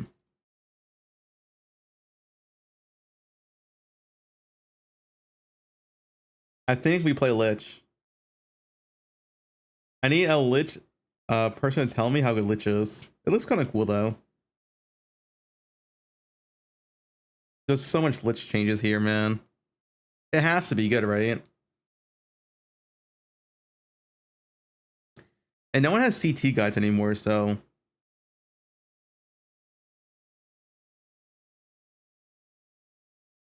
doesn't read it has to be good. Well, even if I did read this, I don't know what this means. I haven't played Lich. Like I don't know what is like Spirit Lure. I don't know. Next chat GPT. Wait, that's a good idea. Hold up, hold up. Can I copy this into chat?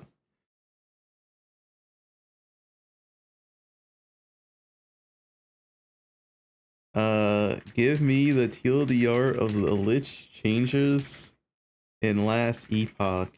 Here are the changes.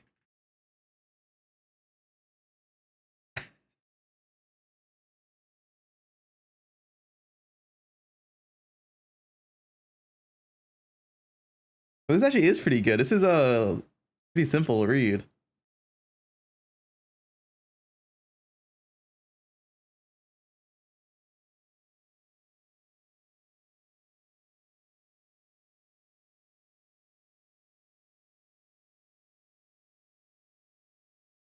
Holy dude. Overall summary.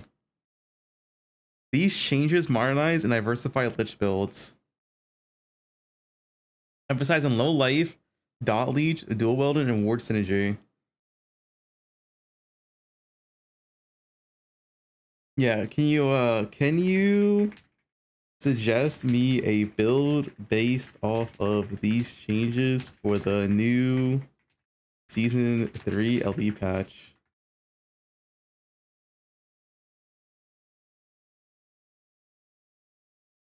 Play meets duel dot hybrid lich.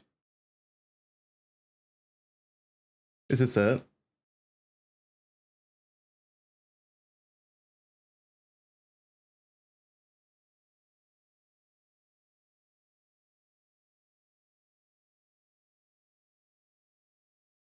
Well, I type it in Google. Well, not YouTube.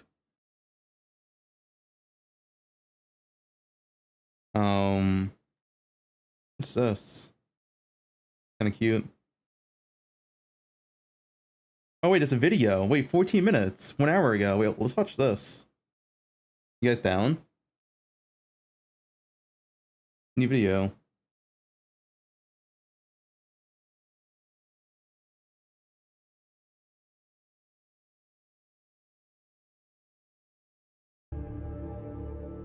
Welcome, travelers. I'm Judd Kobler, What up, founder Judd? of 11th Hour Games and game director for Last Epoch. And today, I'm excited to share with you all the awesome new updates coming in Season 3, Beneath Ancient Skies, which is launching on August 21st. This update introduces a new campaign chapter where we'll be going back in time to explore the ancient past, a new system built around hunting evolving Rift Beasts, and powerful new rewards. It also includes a rework of the Lich Mastery and improvements to the Necromancer, Beastmaster, Minion AI, and a long list of quality of life changes across the game. Let's take a look at what's new in Season 3, Beneath Ancient Skies. Chapter 10 expands the campaign following the events of Majasa's defeat. Players will continue the story by pursuing Apophis into the Ancient Era. As you chase Apophis down, you will traverse through a prehistoric realm filled with monstrous wildlife. This place looks kind of nice. The graphics and scenery, I like those. Big fan. And flora. You will explore beautiful areas such as lush jungles and vast forests filled with dinosaurs, as well as crystal-filled caves and giant insect-infected mountains. As you get further, you will find dragon layers and even the floating temple of Atera in the sky. You will meet some unlikely allies and find Nagasa, Osprix, and Wingari peacefully coexisting. Next, we'll take a look at the new encounter system, the Primal Hunt.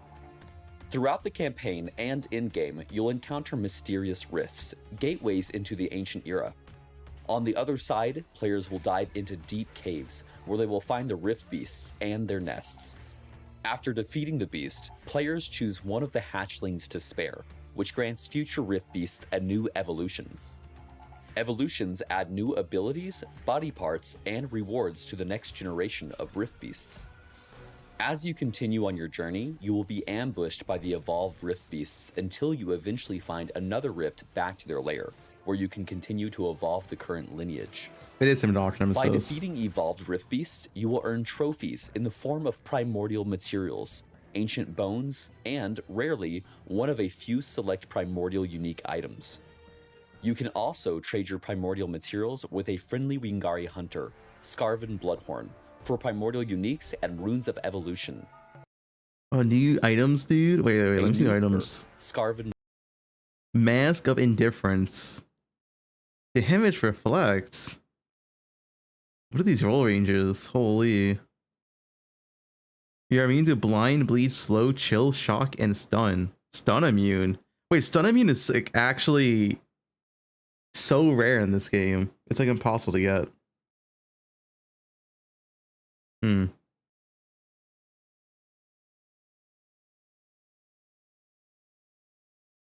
There's nothing else on here. Bloodhorn for primordial Hydra Arc. Bow. Maybe this was the bow buffs. +4 to dex skills, 16 dex, and try Ellie bow damage. After evading, you repeat your most recently used bow attack. Wait, what? Wait, maybe bows are good. Wait, what? You repeat your most recently used bow attack. This keeps no cooldown. Just keeps doing it. Wait, if you have 75 dex, you repeat it 2 times? If you have 135 dex, you repeat it 3 times? Wait, what? This thing seems nuts. I mean, I don't. Does the repeat mean it just casts without an animation, like it's free damage, or how does repeat work in this game?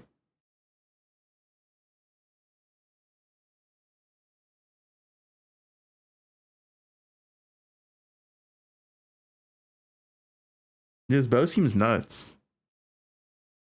I guess the question is, how much LP can you get on this item?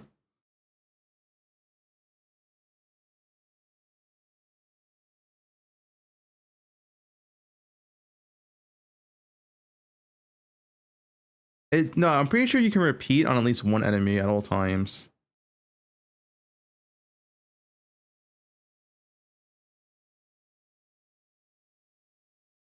uniques and runes of Wings of Discord. 32% less damage taken from the first hit received from each enemy. Like a mapping unique. 100% increase effect of stats on your non-unique idols that are different shape to all other equipped non-unique idols. Wait, that seems nuts. And you get 4% base crit. Increase effect of any non-unique idol that are different shape. Those poison bow base.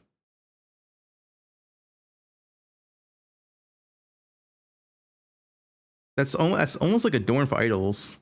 You have to use a different idol for each slot, but they all get double the effect. I mean, granted, it's a body armor, but evolution. A new another body armor. 20% current health loss per second, so it's a ward body armor. 42% of miss and health gain does ward. That's a big number. Usually don't go to like 42%. Wait, 240% of max health applied as ward limit? This seems nuts. And 6 all attributes? And stun avoid's actually not that bad. This just seems pretty good.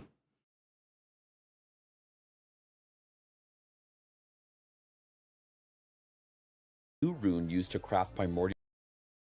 A crown. You have frenzy, you don't regenerate mana. Frenzy's really good in this game. But you don't regenerate mana. 12% of current health loss per second. Monka. 12 health and 1 mana gained on a hit for 12% increased mana regen. Up to 4 times per 2 seconds. Increased effect of frenzy and increased damage. Interesting. Exalted items. Primordial items are those primordial items seem pretty strong. But you can only equip one primordial unique. And only one. Are so powerful that each traveler may only have a single primordial item of either kind equipped at a time. Yeah.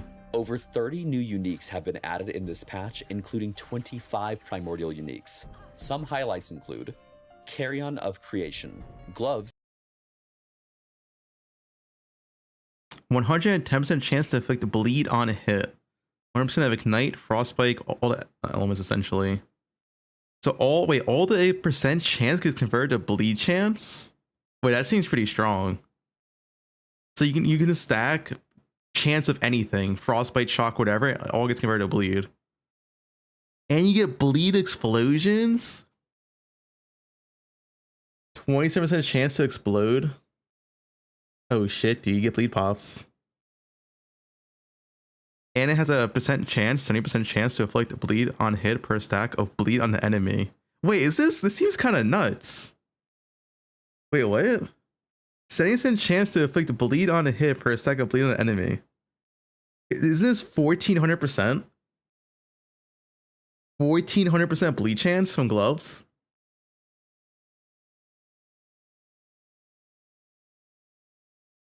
Yeah, it's up to 20. That's 1400% though. Yeah, it's the best base in the game too. The armor mitigation is the best base. And these look sick. These look insane. which converts 6 other ailments into bleed chance.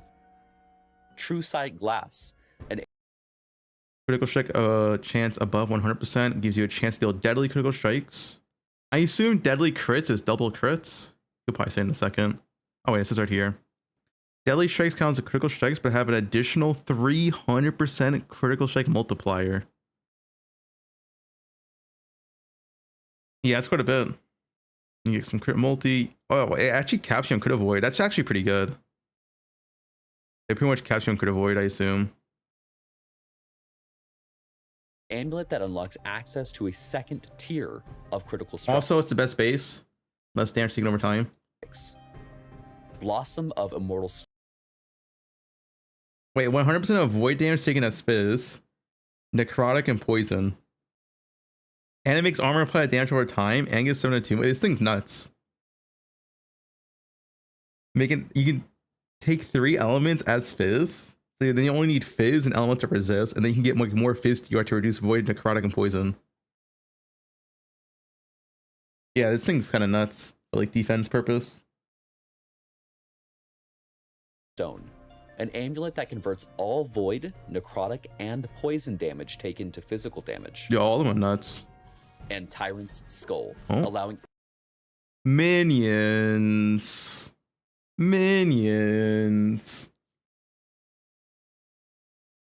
Plus 2 to all minion skills. I mean, that's like really good by itself. You get a Tyrannosaur minion. Okay. 1% increased Tyrannosaur attack and cast speed. So it's just like you get the Tyrannosaur minion and it buffs it essentially. Any wearer to be accompanied by a powerful T-Rex minion. These primordial uniques are very strong. Yeah. EHG is wishing you good rolls and good luck hunting. However, you may be interested in primordial exalted items, which are obtained by using the rune. Dude, are you actually ever going to use primordial exalts? Like, those uniques look so stupidly strong, and you can only use one or the other. Like, I'd be surprised if you use a primordial exalt over a primordial unique. Those things look so stupidly strong. Of evolution. Use these on exalted items with a tier 7 affix, and it will randomly select one of the tier 7 affixes and turn it into a tier 8 affix and then seal it, freeing up an additional Yeah, I mean, that is strong. You get a tier 8 sealed affix slot on the item. On top of that, you can still seal regular affixes on the item as well, which means you can have a non-unique item with up to 6 affixes on it. PoE Tier 8 6. affixes are oftentimes twice as powerful as their tier 7 counterparts, allowing for some truly crazy items. We can't wait to see what builds the community makes with these new primordial items in hand. Now, tier 8 can't be put on LP units. It seals it. This patch focuses heavily on reworking the Lich and overall improvements to the Necromancer and Beastmaster masteries, as well as core improvements to how minions behave. A new behavior toggle has been added that lets you switch minions between Assassinate and Protect stances. This allows for more control over how they behave in different situations. In Assassinate stance, minions attack enemies further away from you and more heavily prioritize bosses and rare enemies. Yeah, In minions. Protect stance, they stay nearer to you and prioritize attacking enemies that are close to you. Minions will now prioritize their current target Minion more shoe. consistently and disengage less often when the player moves. Also, while in Assassinate stance, minions will have a longer leash distance before turning to follow you and will now teleport to the player if they fall too far behind. When not in combat, minions will move towards the player's destination, not the player's current position. We've also addressed a number of ways in which minions would not be updated when equipping or unequipping items. In addition, they gain more damage and damage reduction from player levels than before. The graphics are pretty nice, passive new tree acts. has been updated with new nodes focused on durability, leech, and critical strike scaling. Several older nodes have been removed or replaced, and new threshold bonuses have been added across the tree to encourage different types of minion-focused builds. The skill Assemble Abomination has been reworked. The abomination no longer decays over time. Instead, it will remember the minions that were absorbed to create it, and will devour those minions whenever it sees them, similar to the Wraithlord. In exchange, its skill tree offers power based on the minions you gave up to create it. Minions. The Abomination skill tree has been rebuilt to offer more flexibility in how you design its behavior and damage profile. For example, an abomination that absorbs many skeleton archers can fire exceptionally powerful eternal arrows. The Lich passive tree has been overhauled with more identity-defining choices and greater build flexibility. Several older nodes have been replaced with new options, including mechanics for health drain, ward interactions, and dual wielding. There's also a new keystone that enables low life builds by capping your maximum survivability but unlocking conditional bonuses. We've added a new skill to the Lich's kit, Flay. This is a hybrid melee and This is, spell ability Flicker, that right? lets the player dash into melee range and strike with a rending attack. If enemies are killed, they erupt into a damaging spell that can hit surrounding enemies. The Flay skill tree offers a wide range of modifiers, allowing it to scale with ailments, crits, This is the spell skill, dude. triggers, or even convert into a pure spell. Several other Lich skills have also been updated. Aura of Decay's damage has been improved. It can be converted to bleed or No, frostbite. Lich is our And its class, dude. tree Lich is has no new minions. options to enhance its potential as a primary damage dealing skill. Death Seal has been reworked into a low uptime defensive cooldown that makes you incredibly difficult to kill. And Rip Blood now hits all enemies in a line in front of you and has new effects in its tree to improve its single target damage potential. One of the updates coming to the Merchant's Guild are new tokens designed to streamline and enhance your progression and overall trading experience. Merchant tokens remove the favor cost of a purchase, and you get a free one every time you rank up. This means that whenever you reach a new rank, you'll be able to buy an item that requires that rank, even if you wouldn't have otherwise had enough favor. Black market tokens allow you to buy and equip items that you would have otherwise needed a higher rank to purchase and use, while also removing the favor cost of the purchase, like the merchant token. There are also new changes coming to the bazaar. The UI now has better search functionality for unique, set, and legendary items, clearer labeling of priced and unpriced listings, as well as a way to Hey, quickly look at that. So much better. apply a filter based off an item in your inventory. These changes aim to improve the trading experience for all players. Next, let's go over quality of life improvements coming in patch 1.3. Visuals and audio have been polished across the board. Dozens of skills now feature improved VFX and sound design. New voice acting has been added for major New NPCs voice in Chapter acting? No 9 and 10, way. as well as updated sound sets for mini enemies. Loot filter updates now let you customize ground beams and item icons per rule. In addition, you'll now have the ability to select between many new, unique, easily identifiable sound effects, all making it easier to distinguish valuable drops. Stash tabs can now be cloned or moved in bulk, and stash search macros make it easier to find exact gear types or affixes. The Forge UI has been updated with clearer button placement and additional tooltips. Controller support has improved across menus and tooltips, with better navigation flow and more consistent layout behavior. Audio sliders for music, effects, and voice lines now use a new backend system that provides more consistent volume scaling across all content. Yeah, We've added a new UI element to remind you when ground tooltips are turned off, and one that reminds you when you've left a piece of gear in the forge. And there's new visual polish on Alt to compare overlays and item preview windows. That's Patch quality of life. 1.3 includes hundreds of bug fixes and optimizations aimed at improving stability, gameplay, clarity, and performance. Terrain interaction and targeting logic have been adjusted to reduce cases where abilities fail to cast or hit unexpectedly. Loading times have been reduced across multiple zones, and memory usage during long play sessions has been improved. Yeah, this is the big one, the memory usage, dude. This game had so much memory leaks. I hope it's fixed. Other fixes include better detection for stuck Reduce your characters RAM. when teleporting or using movement abilities, reduced screen shake intensity on certain abilities, and improved filtering options for screen effects. And we fixed several issues with skill cooldowns, minion responsiveness, and chat filters. Also launching with Season 3 are the Primal Supporter Packs, our newest set of limited time cosmetics. As always, everything here is cosmetic only, no pay for power. This is a way to support the game and unlock some really cool visuals in the process. Let's start with the Primal Traveler Pack. This pack leans into the spirit of ancient exploration, with cosmetics that feel right at home in the wilds of the ancient era. You'll get the Primal Traveler Forum Badge, a shoulder-clinging sloth named Backsloth. Okay, wait, that's kind of sick. Wait, I like that. Wait, I actually like that. You get a sloth? Named Yo, that's kind of sick, dude. Yo, PoE needs this. Wait, this is actually the best MTX ever released. I actually might get this. This is what the game needed. Oh, PoE does have the crab. Yeah, I like this. Sloth, the Bone and Stone Primal Hatchet, and the crow-themed Carrion Scepter. Rounding it out is Nigel, the last Epoch toucan who has arrived from his We gotta get a toucan, dude. exile to the remote islands far to the east. Next is the Primal Templar Pack, which includes everything from the Traveler tier, plus a lot more. You'll get the Surian Hide Cloak, made from leather, feathers, and bone. The sloth's and better. the fossilized portal, formed from the remains of an ancient dragon. That's pretty cool. There's the Primal Slicer, a jagged one-handed sword, and the full Wild Hunter's leather armor set. You'll also unlock Wait, is that like a pet on him the too? full Wild Hunter's leather armor set.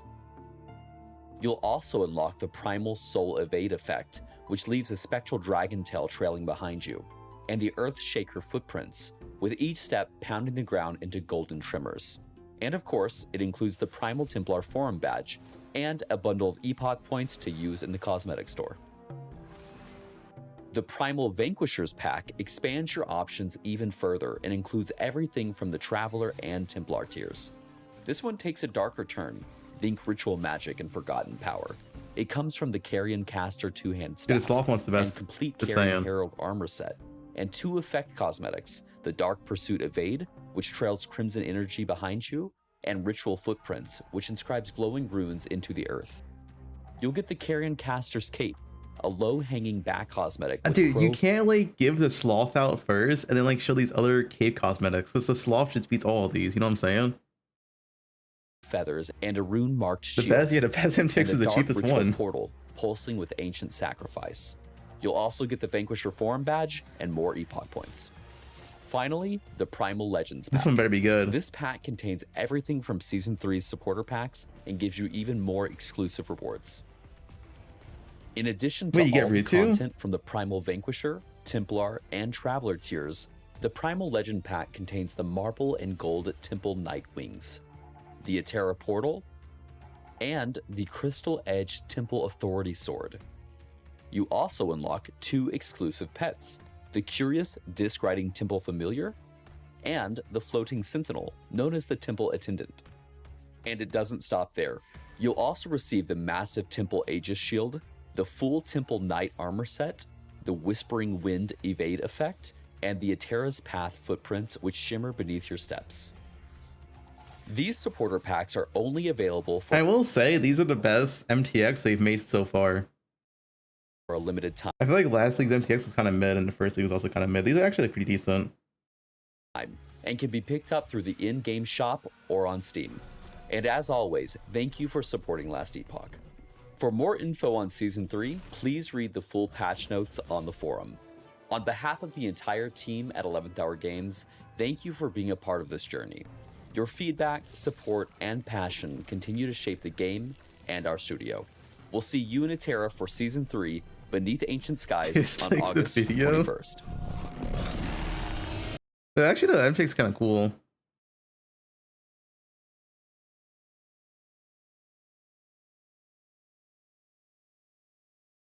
These are pretty good MTX, but the cheapest one's the best one. Do they have the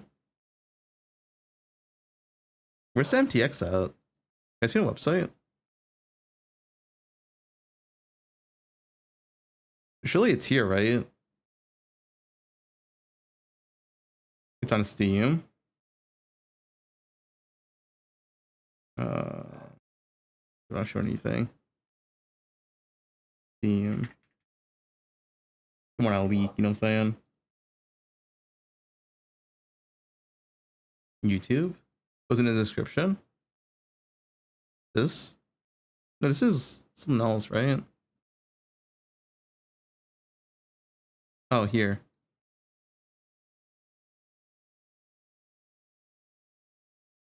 But this is only one though. Where's all of them?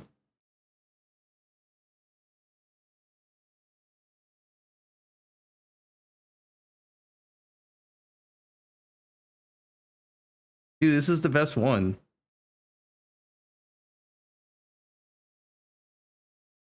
For the base game.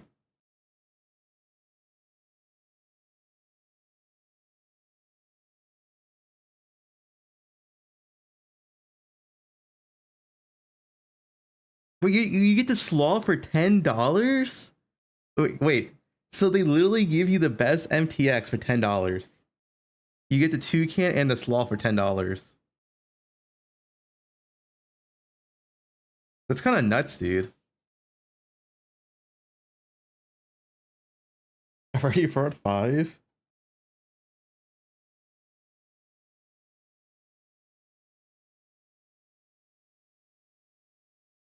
That's actually, it's kind of insane how they actually put like the best stuff on $10.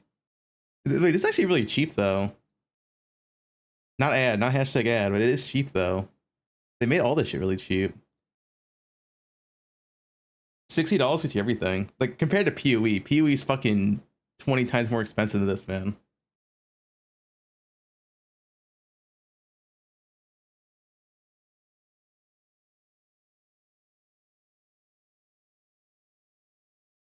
Wait, let me buy this. Can't show it on screen.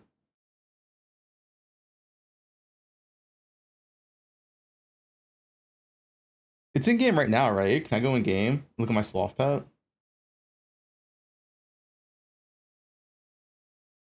Not? Oh, it doesn't come out yet? Fuck. 21st? Damn. Dude, it's actually insane how they put the best cosmetics for $10. And then next tier is $30. Like, I'm surprised it's not like $20 or something.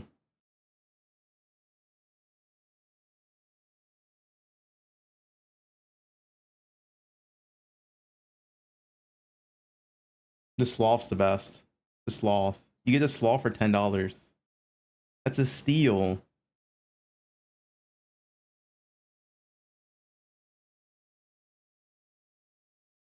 Dude, you get this. This is the best back attachment.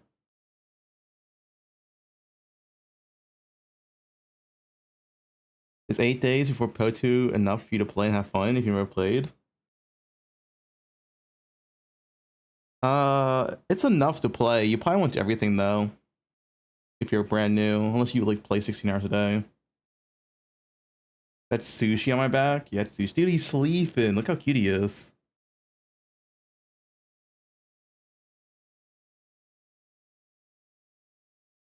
It's $4 in some countries. What the?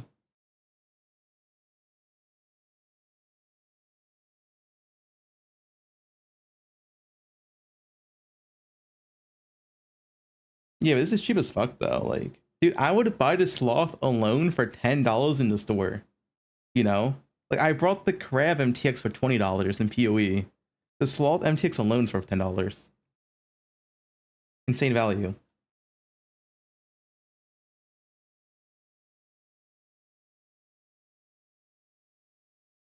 Yeah.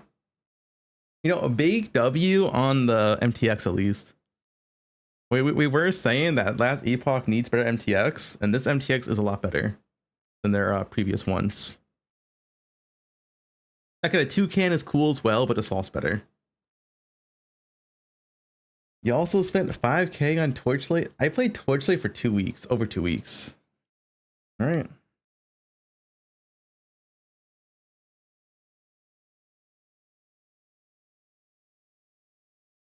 Buy it. You don't get it right now. It doesn't matter. You don't like you don't get it till the game launches 21st.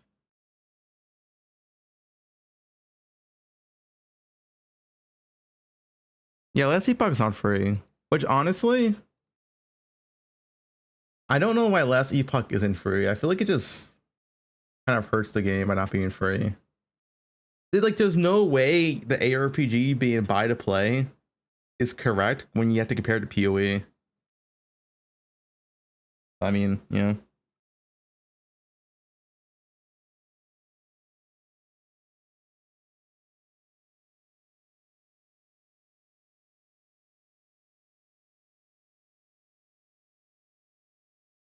PoE is not free. It's okay. Yeah, you need to buy stash tabs in PoE, but the point is you get to try out PoE for free. Like, you don't need stash tabs to do acts in PoE, right? You can try out PoE to see if you like it.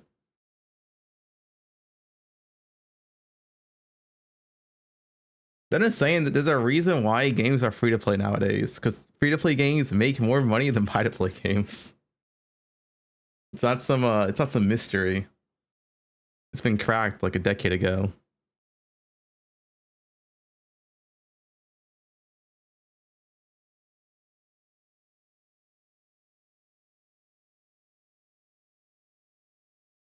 I mean, okay, you know, if we log in, we play Lich, I think we'll have fun. I just need to find like a good Lich build.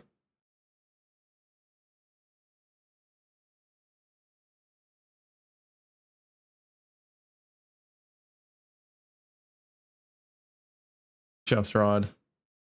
I'll probably play Lich if there's like a cool Lich build. I never played Lich before. Be something new to play. Assuming it's good, which I have no idea. I mean, the thing is, the new primordial uniques are also insane. Man, I wish we had a little bit more time to play Last Epoch.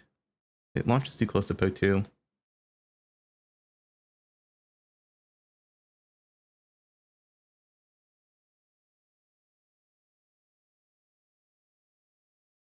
Because the new primordial uniques are like insane. Like, as far as I can see, the new primordial uniques are literally just built to find them. Like, you literally build around them. Like, some of the effects are absolutely insane.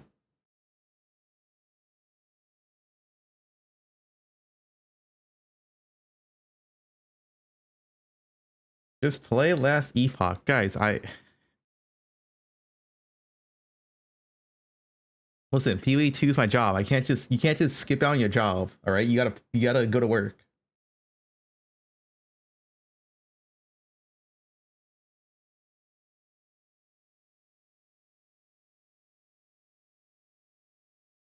Yeah, clock in. Exactly.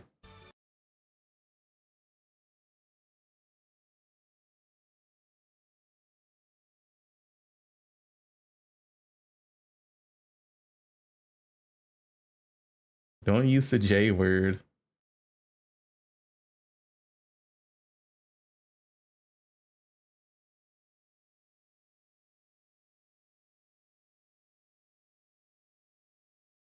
Jungle Ryan. Well, I think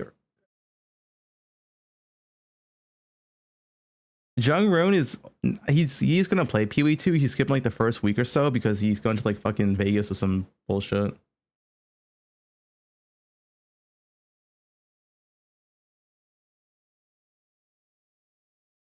I think that's what's happening.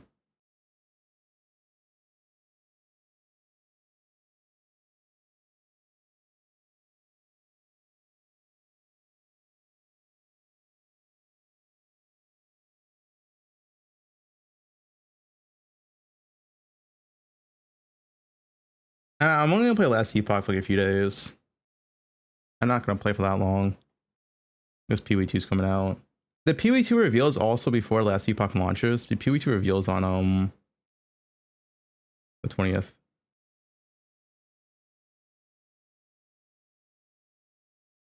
Yeah, thanks for everything on sub.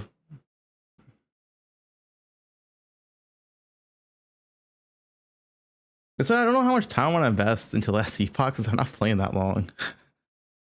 I need to do some I need to do some PoE stuff as well.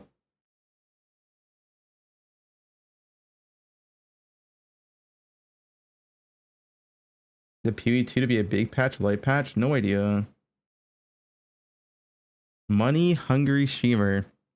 No, like I want to play both Last Epoch and PoE2, but they release like 1 week apart from each other. So it's like it's like, well, I get to play Last Epoch for a few days, I guess.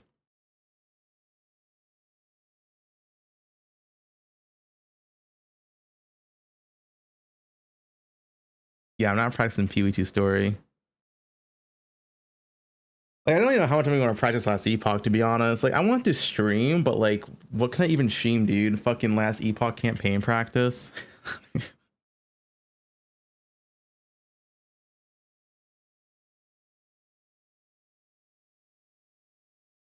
I mean, Joy was pretty fun.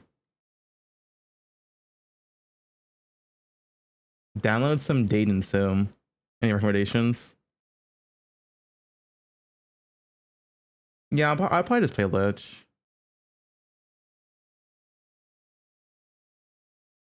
Goth tier list.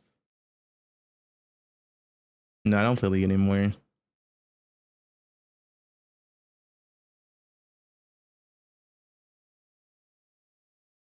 ABX Watch Party, is she on? No. Dude, Rue is playing a horse girl game?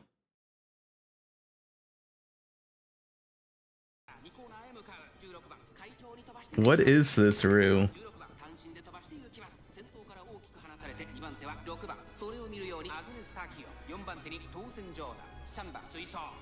Come on. Oh, He's having a great time. Going. A base, dude, base.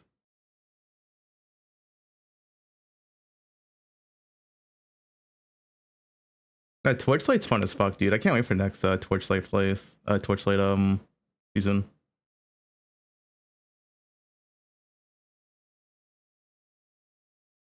He was wearing he's wearing a horse outfit? I didn't see that part.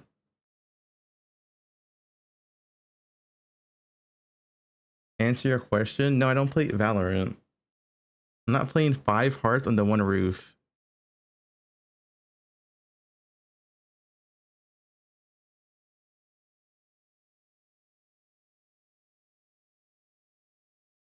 What's this? Oh, we saw, I mean, this, yeah, we already saw all this. New Lich skills and all that. I never played Lich though, or Alkalite in general, so I don't really know what a lot of shit is. It's kind of like new to me.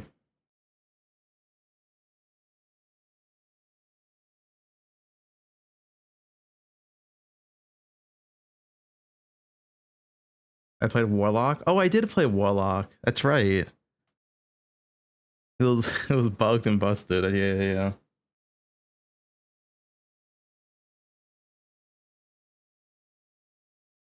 I never played Lich though. I never played Lich. Like I literally don't know what the fuck Lich does, man. I don't see what up he'll do. I don't know. I'm not sure how much time investment I'm gonna do in Last Epoch. Like I'm gonna play it, but the motivation to practice and like make a build is like pretty low because the amount of time I'm gonna play in Last Epoch is like 2 or 3 days, right? Which is like it makes me not want to like put so much time in like a build and effort and all that.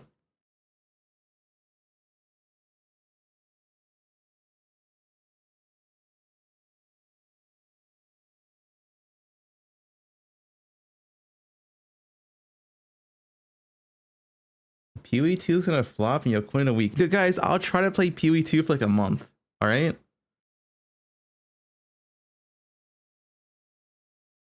We're gonna log into Bose. We're gonna play Lion Hour Deadeye, and we're gonna have a good time.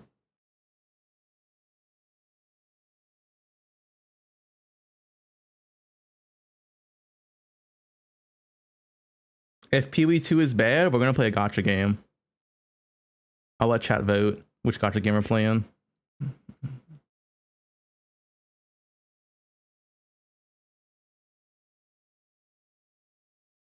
Dude, like if PoE 2 is bad again, like what the fuck do I have to do? It's actually so bad if PoE 2 is bad again. I really hope it's not bad again. Nikki, isn't that the Gunnar one? That's the full Gunnar one.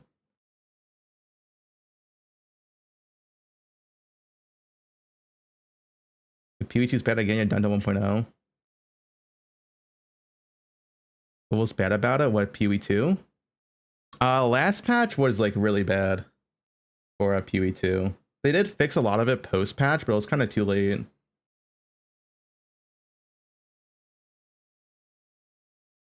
Essentially, last patch in PoE 2, they nerfed loot, they nerfed all player power, they made campaign a giga fucking slog.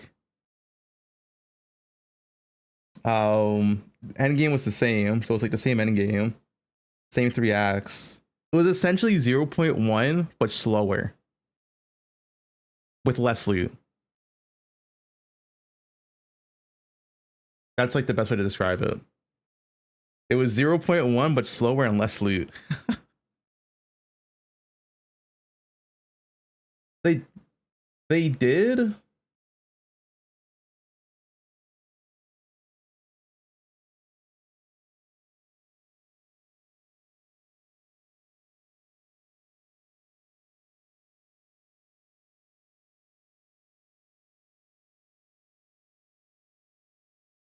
They did fix a lot of post patch. So post patch, they made the axe shorter and they nerfed the axe and they buffed loot and they did add more player move speed to the runes. Like they did do a lot post patch, but it was kind of like too late.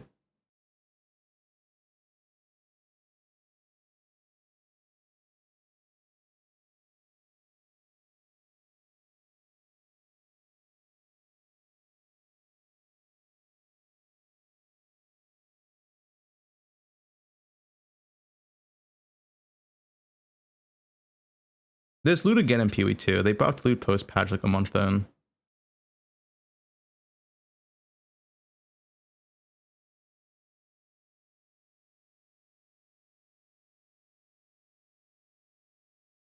Yeah, the new season comes out the 21st. Yeah, August 21st. I think at 9 a.m. PST, which is actually kind of early.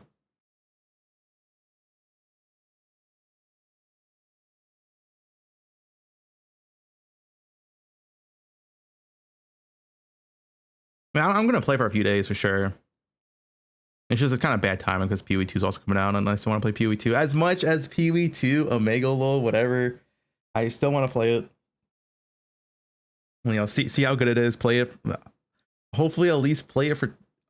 Listen, I'm hoping for a month, but if it's another 2-week league, it's another 2-week league.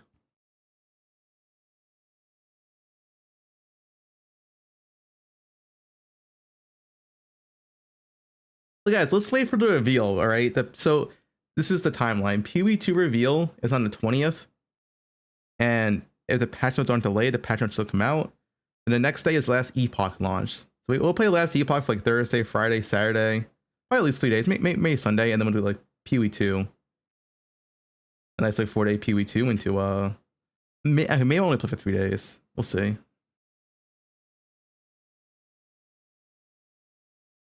The game's doing a subathon. Wait, I mean, I would only do a subathon if there's like gift drops for PoE2. It does gift drops. Oh shit, dude. The Gooner games. I'm not a sellout. Listen, I like Path of Exile, and I believe PoE2 will be good in the future. So I want to invest my time into it now. So when it is good, I'm not like behind everyone, you know?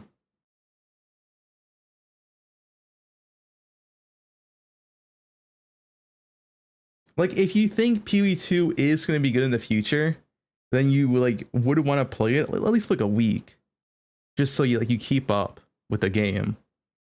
And so when it is good, you're not behind. Like you just know everything.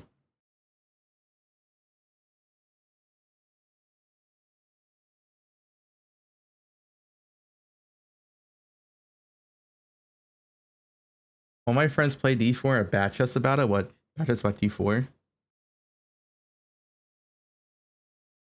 Go back to last Epoch? Nah. I'll get my fill of last Epoch in a few days.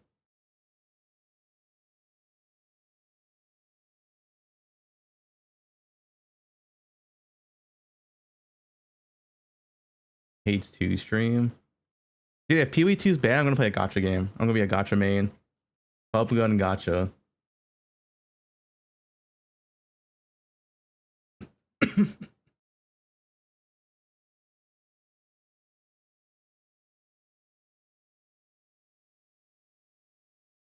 Yeah, see, Octo gets it.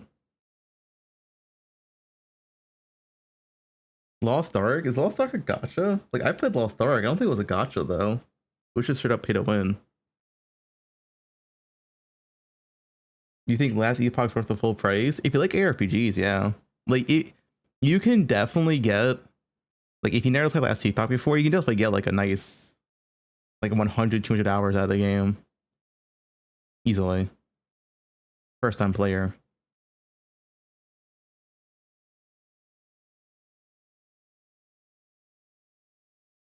Play that game where you shoot and the girls just jiggle. I think that's called Nikki.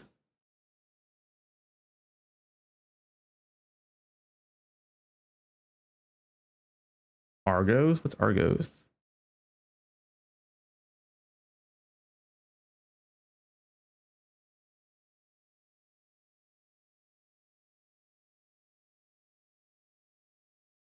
Yeah, I guess we'll play Alkalate. We'll play Lich. Assuming Lich is good, I'll play Lich. I don't really know what else to play. Just load up some Lich, I guess. Everything else is like nerfed or the same.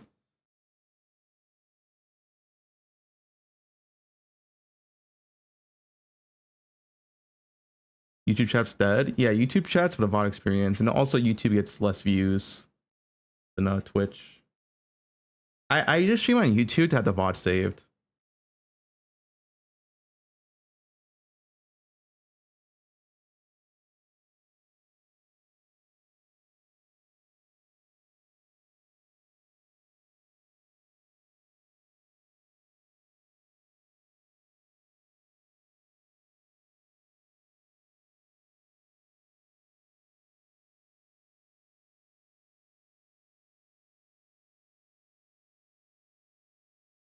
Yeah, people just watch YouTube because it's like ad free.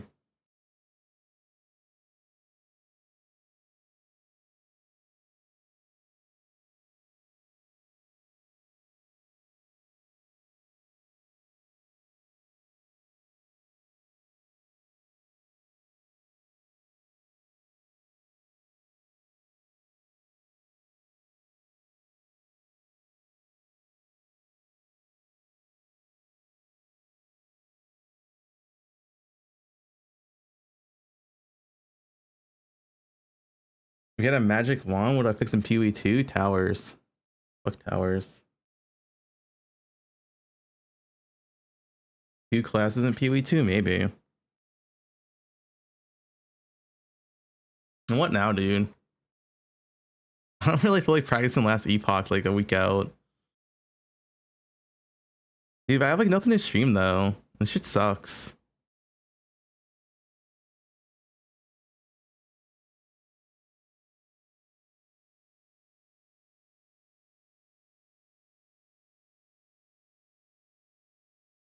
Play some gotchas like Rue. We're just a little of a gotcha tomorrow.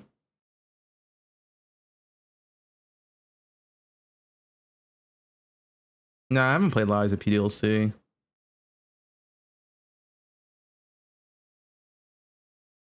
I'm not playing ARAM. Only with a cute goth girl to ARAM with, right?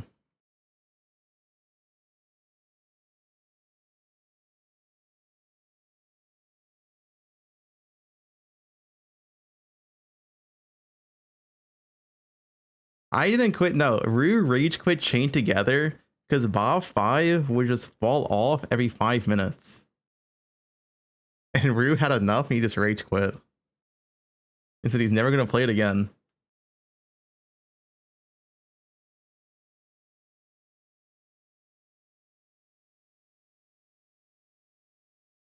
I played Diablo 4 before.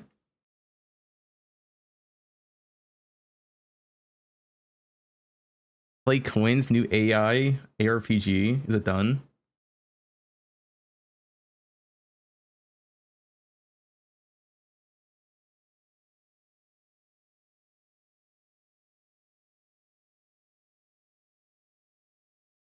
I think this patch is like kind of. I think this patch is like decent. I think the only bad thing about this patch was not enough balance changes for like non Acolyte and Druid, Primus, whatever. Like Rogue and Mage could have got like a lot more changes.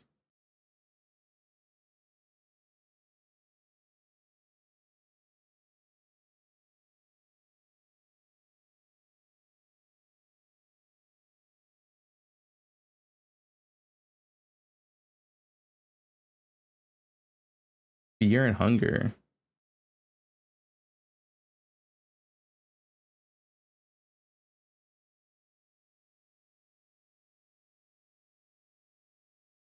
We start doing more than one. Yeah, more than just one class per league. Necro. I probably am playing Necro, but I don't know what Necro is. I'm gonna see what other people do. Gosh. If I was playing this game for longer, I would be more invested, but it's like I don't want to invest so much time into like a game I'm gonna play for like 3 days. My plan is to probably just to play COF, kill Uber Abbey a few times, and I'm like, that's it. That's my league. Which is fine.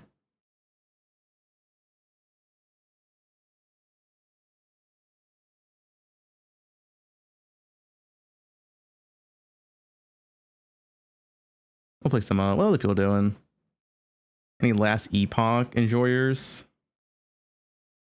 Wait, where's last Epoch streams?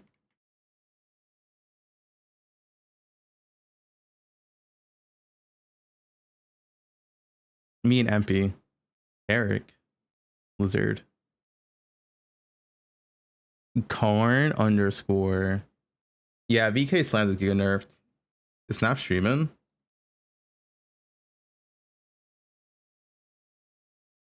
Why would you do this? Why would you spend your favor? Like, what? Nice shirt. You're looking kinda I don't jacked. understand why you'd ever do this. Can you show the It'd be muscles? both, but, like, I mean, you're. I mean, not on trade, right? But like in SSF, you just like cook it, and then it didn't draw what you wanted. nice shirt. You're looking kind of jacked. Can you show the muscles? Oh shit, the flex. Oh shit, dude. That's all you're getting from me, Fubgun. Holy.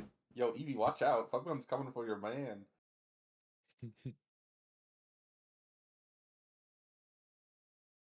Got the massive arms.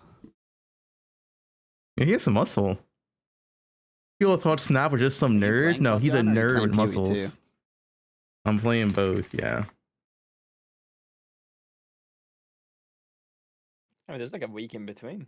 Playing both? Holy. What are you playing, Fubgun? Have you decided after reading the patch?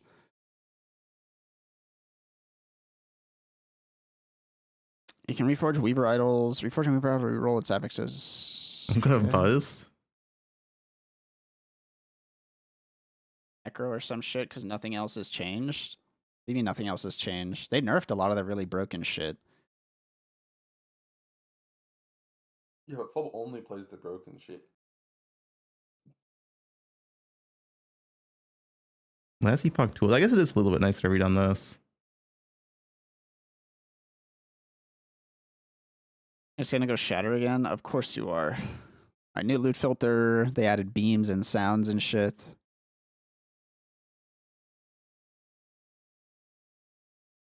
Sniff, sniff.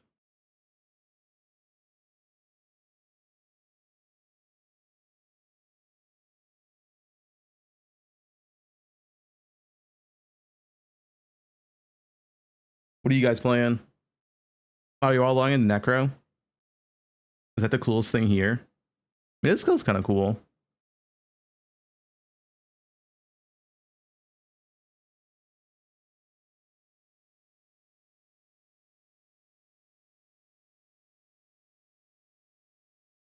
No, Necro is not wait, I'm not. Wait, is it Necro? Lich. I mean Lich. Lich. I'm playing Lich. Not minion.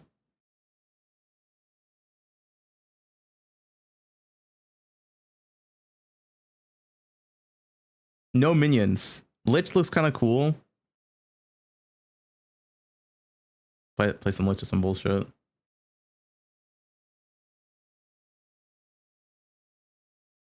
Is this a level 1 skill too? Rip Blood? And this is getting buffed. Let me I guess check. Last Epoch Lich leveling guide. This is Tarek has something. I assume Tarek has something. What skills do you use? Yeah, use Rip Blood and Wandering Spirits. This is getting buffed like massively. It hits all enemies instead of one enemy. It's like a massive level buff. I never played Shadow Strike, no. It's sick. A little squishy though, wasn't it? Replace it. I was ex Tarek at a level, dude. He'll answer, right?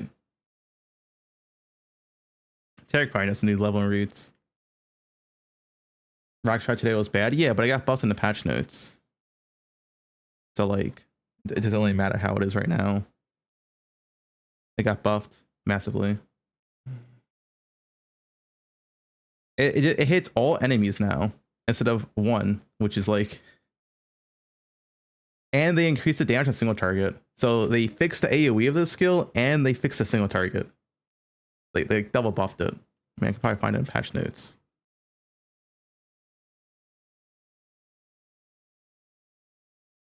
Skills.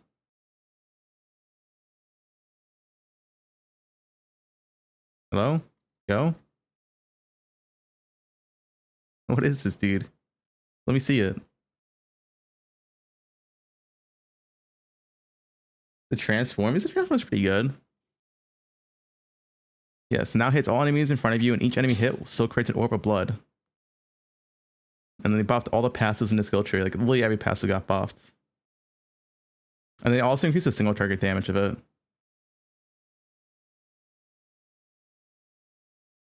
Yeah. And a new note of Gusher Moon, Blood Bond. When Rift Blood hits a boss or rare enemy, it attaches a blood to the target, which is just bonus damage.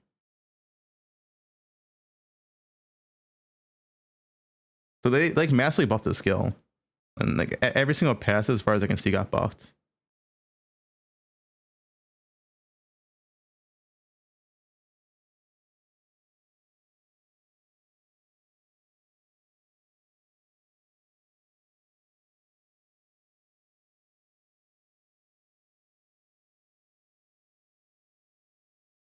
I'm pretty sure I played the skill when I was playing Warlock.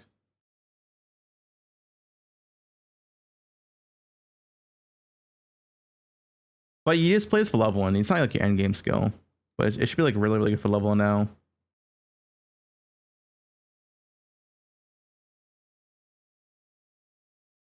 Oh, this is also new. When you use Rip Blood and hit a boss or enemy, you cast Mara Shards in the same direction, maximum points. So they like massively about the single target as well. The skill would just be like really insane for leveling. Like it has to single target and has to clear. Too bad I can't test out the new shit before it comes out. Oh well. It probably feels like really, really good though.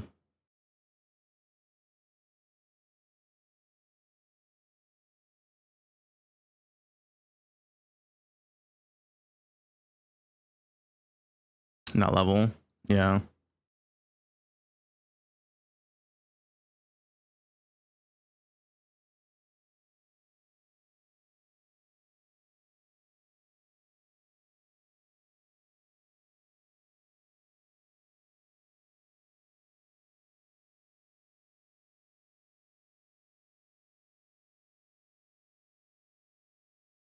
But yeah, it should be pretty good. I'm not really sure what I'm gonna do for endgame. I'm not really sure what the endgame Lich build is or how good it is. I'm sure someone will 3D craft it. Like someone actually plays Lich will know in a day or something. But surely it can't be bad, right? I mean, it's new and good.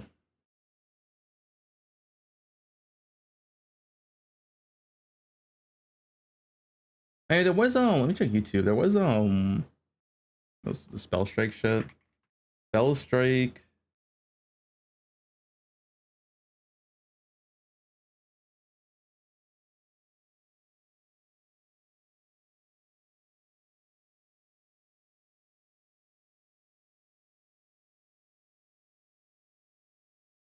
What's what Shattering Strike? Shattering Strike. Okay, not this guy. Yeah, this build. This build is pretty good, and this one's not touched, as far as I'm aware. They didn't nerf this build. But I think it was kind of squishy.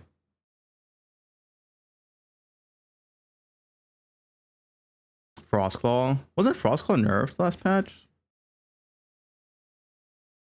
I don't know, but maybe it's still good. This is like pure melee though. Wait, this is normal Aberoth. What is this, dude? I ain't Uber.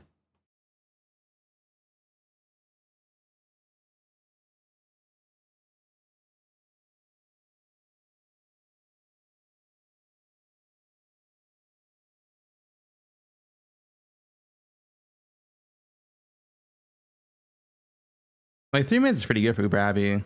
But I'm pretty sure the build was like, I thought it was squishy. Maybe his build's not squishy. Let's see how much of a hits he takes.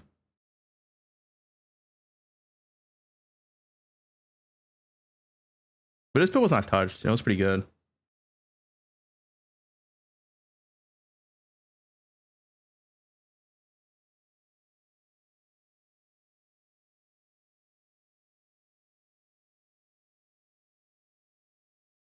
I want to see how much damage he takes. Oh, he takes like giga degen damage, doesn't he? I feel like he is kind of squishy. Chipmunk wasn't Chipmunk playing a bug build last patch?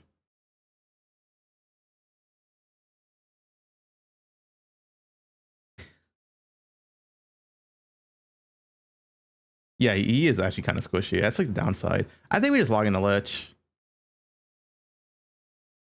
Frostclaw, last Epoch, 1.2 Uber. ES Void Knight. Okay, that's not. Frostclaw's back. Is it? Does he do Uber Abbey?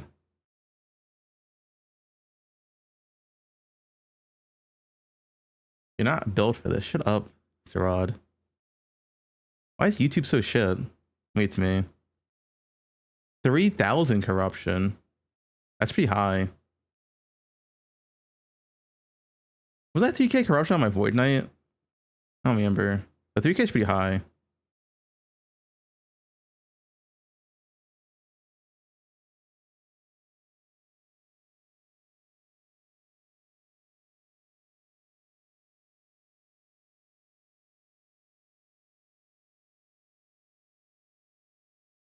Don't? What?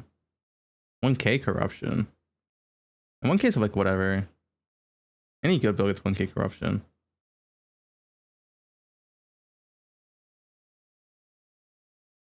I wish you showed Uber Aberoth. Uber Aberoth's like the best like showcase because it really shows how much DPS your build does.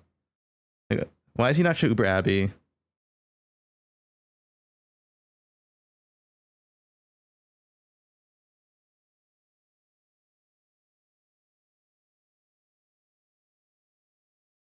If I don't see Uber Abby, I'm kind of sus.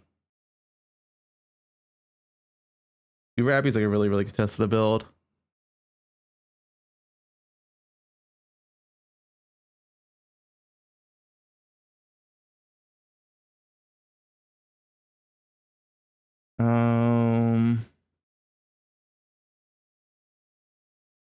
Big Daddy, Will's favorite.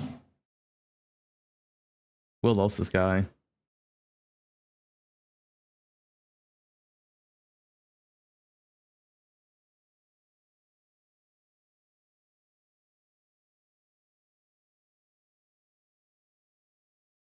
Xanax is pretty good though.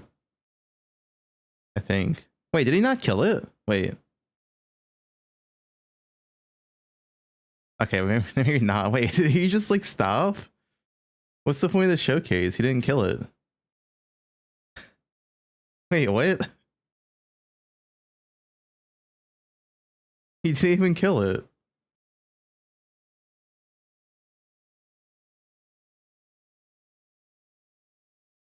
Yeah, it's good damage though. But like, yeah, I guess I'm saying, it's like it's tier 4 Jewel. Like, I can't trust a build unless we show a full Uber Aberoth kill. If your build can't kill Uber Abby, then it's a build I don't want to play. You know, like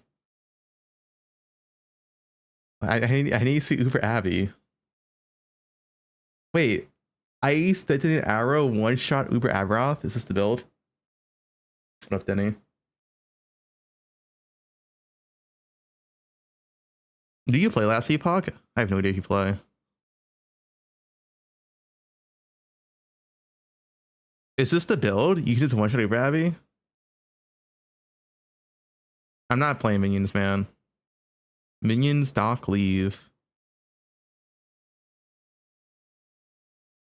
I bet.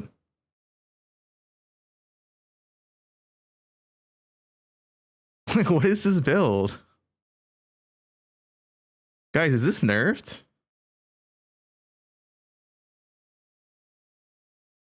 It wasn't touched.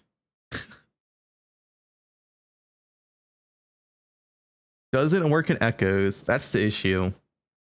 So you need a different build for echoes.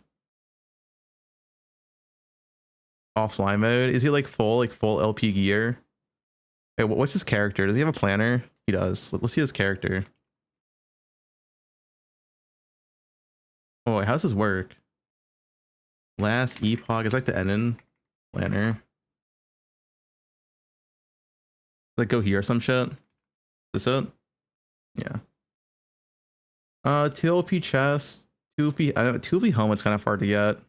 3 LP bow. I mean, it's reasonable. 1 LP Nihilus. That's fine. 2 LP Jewelers, 2 LP Jungle Queen. I think it's kind of reasonable, like it's high end.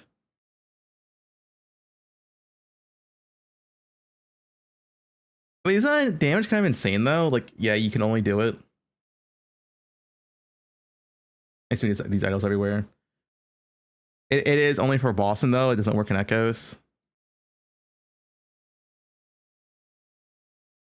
I mean, still, you could make a second character just to farm Uber Abby, I guess. If you're literally gonna one shot it, it saves so much time.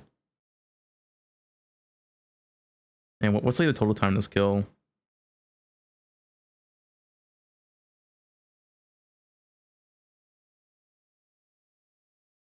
In 20 seconds to like what, 30? Yeah, it's a 10-second kill.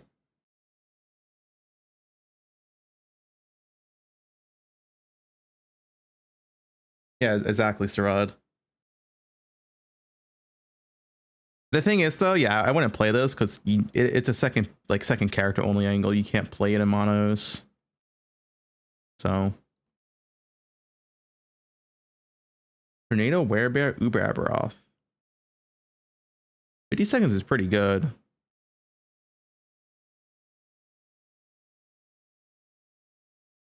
I gotta pick a build. I'm probably playing Lich, but I've never played Lich before. Unless I find something interesting on YouTube. Like, I'm not that knowledgeable in Last Epoch. I'm like, I have decent knowledge, but I also don't have like an insane amount of hours in this game.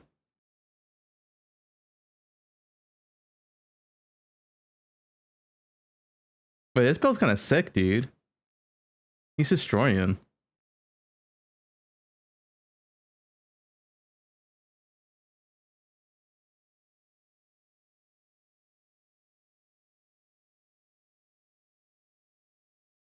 You're not playing a furry?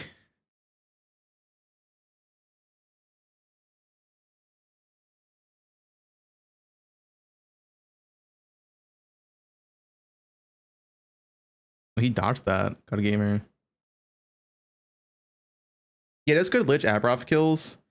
I forgot the build name. But like Lich is like massive change post patch now. What does he have? Was that 3 LP Ladle? Yeah. 3 isn't 3 LP on this kind of rare? 3 LP static shell, that's not too bad.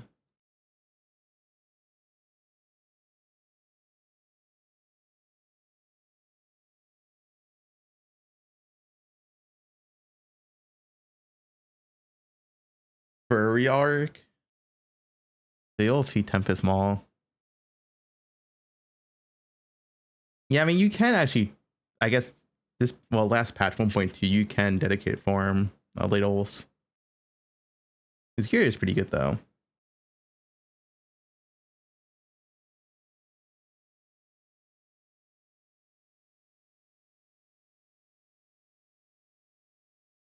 All the Heartseeker kills are like 5 minutes. So this skill's not even worth looking at.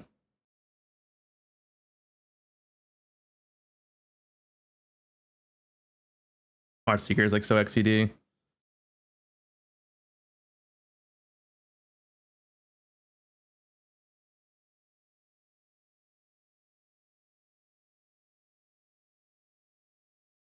This build looks pretty good though. Wow, what's his does he have map and showcase? 4 seconds. Swarmblade, Uber Aberoth. Heartseeker does no damage. But they changed Abomination this patch. We worked.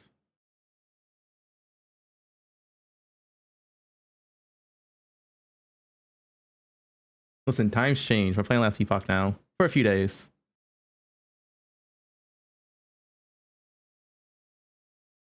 This is kind of pain from Happen. This is kind of whatever from Happen. I think we just log into Lich. I think Lich looks fun.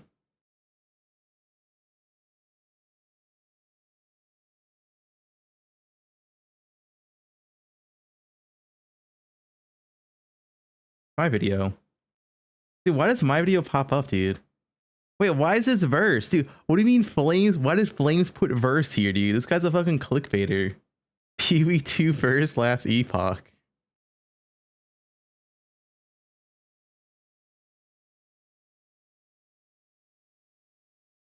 I literally just say what I'm doing.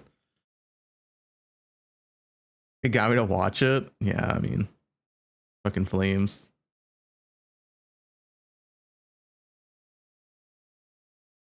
Yeah, no more snapshot on. There was one cool minion build, but I don't think I want to play minions. There was like a minion build. I think it was last patch. It was like the Giga Wraith. It was actually pretty good.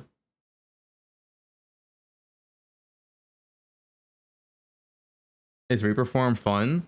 Never played it, don't know.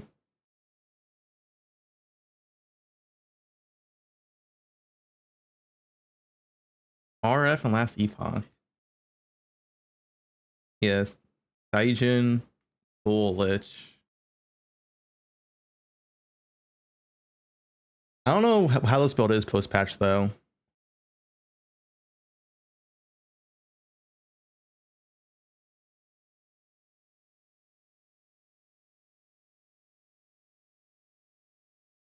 But it's probably better Lich builds, I assume. But this build is kind of cool.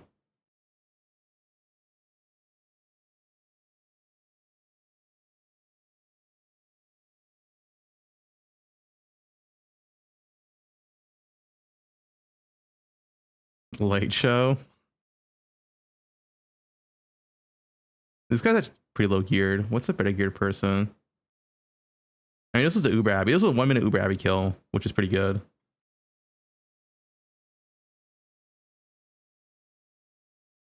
One minute Uber Abbey is like you know, top end for builds. That's not like one shot in him.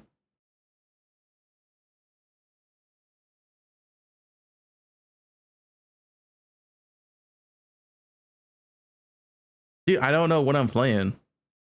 I don't know what the Lich builds are, dude. I never played Lich before.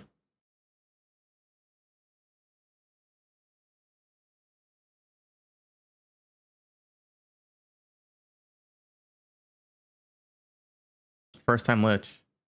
Have fun with it, I guess. Does that have like high-end mapping?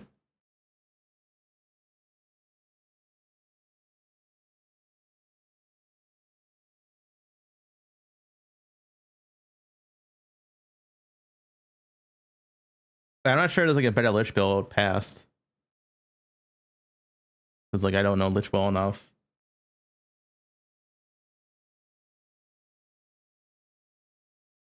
I've never played Lich before. So.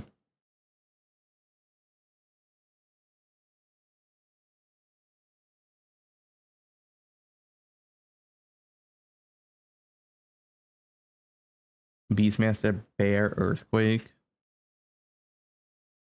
Oh, guys, you could log into minions. Hold up.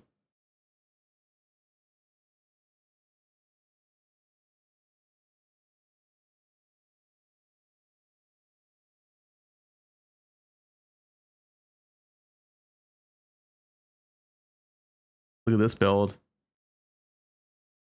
Check on Gazi. The guy's playing minions for sure, dude. This guy have gameplay? He doesn't have gameplay.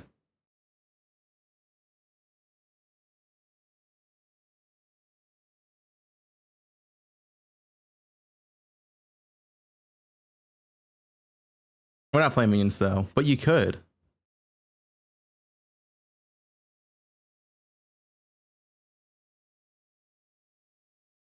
Icy veins. What the fuck?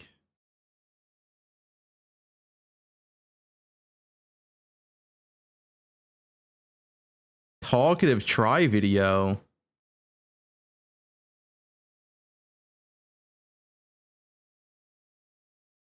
So there I was, midnight, in the middle of my 3-mile run after a 4-hour stream, when I was confident Grinding Gear Games would not tell us anything about Path of Exile 2's next update. This is my favorite video. This one. What does Path of Exile 2 Wait, no. This one.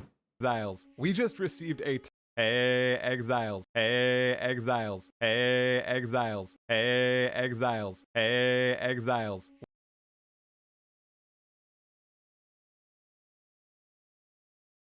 That's the best video.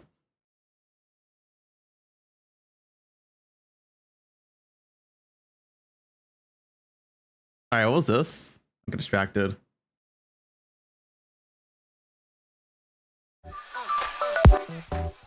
Okay, what is this? Wait, this is normal Abby. Why do we have a normal Abby showcase, man? Well.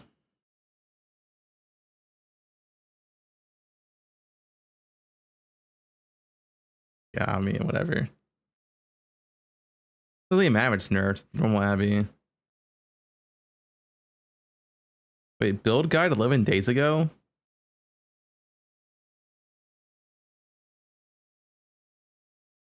Maybe it's just me, but I want to make a build guide like 2 weeks before a new league. You know what I'm saying? What's RF?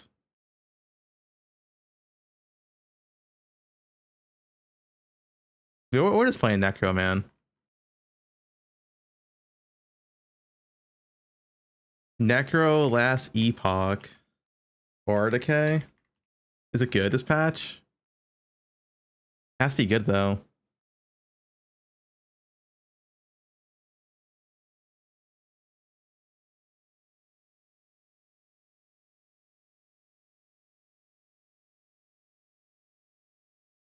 One year ago. Remove Necro. And Racing Strike. I'm not playing that garbage. It's got 70% nerf. That sounds so boring. Necro has to be sick. It was bad this patch.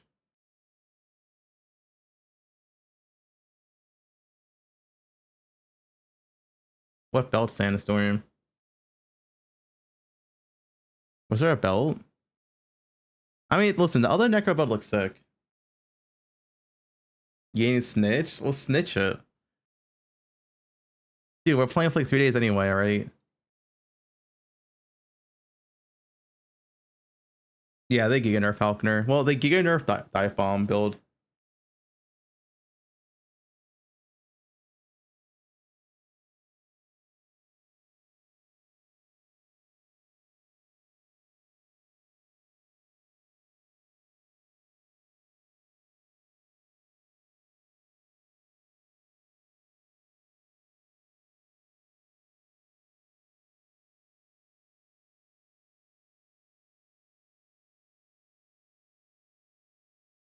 Blade Dancer? I don't know if I got Giga Buff. I got buffed. I don't know if I call it Giga Buff, but it get buffed.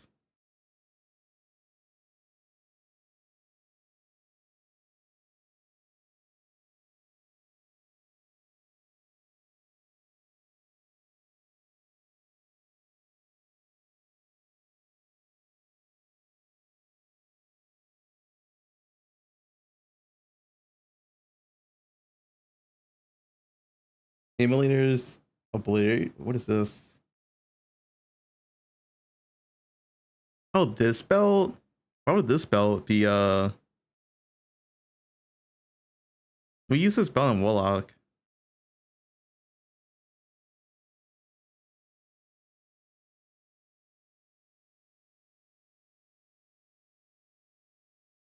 I don't, why would this be the belt?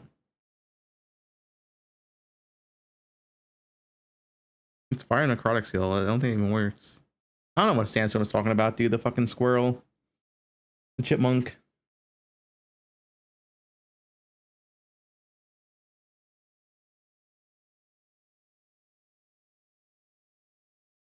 It might be one of the new belts.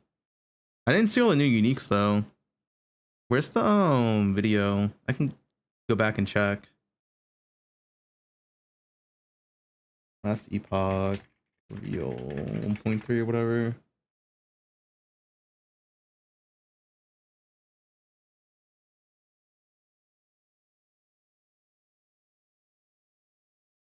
Yeah, he goes on some of them.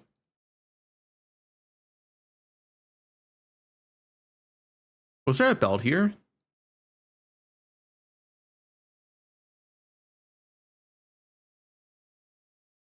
Yeah, all the uniques look insane. This is a helmet, bow. Wait, did they show some for a split second? Hold up, hold up. Wait, they did. What was that? Wait. We need 0.25. Wait, it's still too fast. I couldn't see it.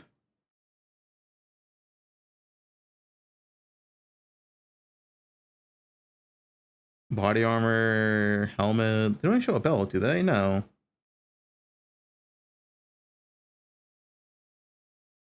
Gloves, amulet, amulet.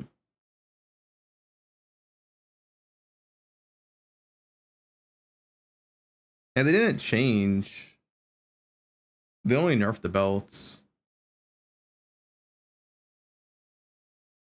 Hmm.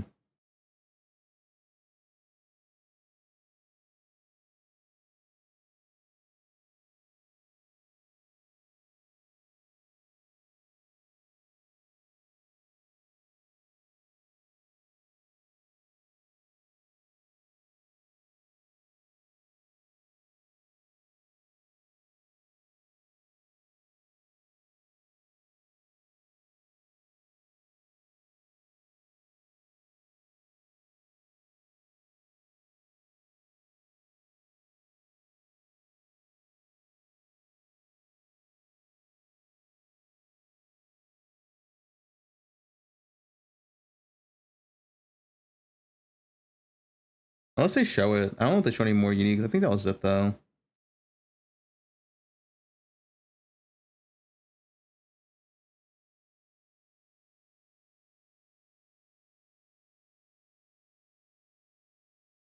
Wait, all of them on max roll? Wait, what?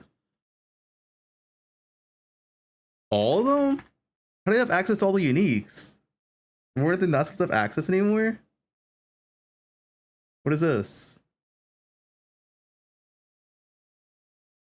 Why do they have all the uniques already?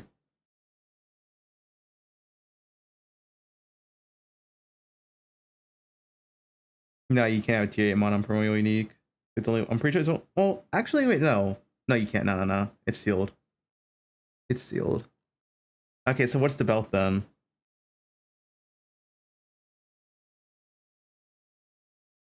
Okay, search for primordial only. No, these are primordial. Oh, the Fangs of the Berserker. You gain frenzy for 10 seconds when you use a potion.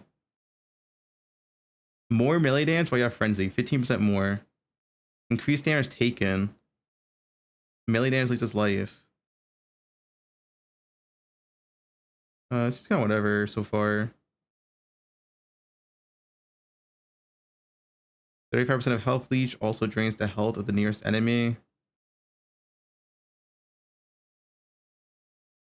Seems kind of whatever. This can't be what you're talking about. This belt does not seem like 10 times damage.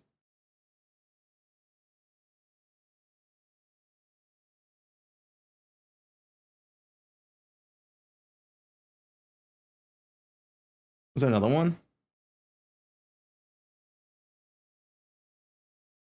What a chipmunk. That's only belt though. 500% increased leech. Yours does not cope, dude.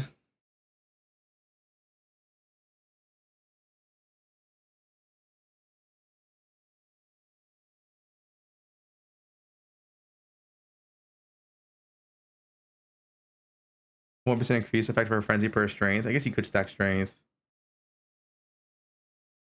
Doesn't the Uber Abbey relic also get 100% frenzy? The best relic in the game. Yeah. This thing is so dumb.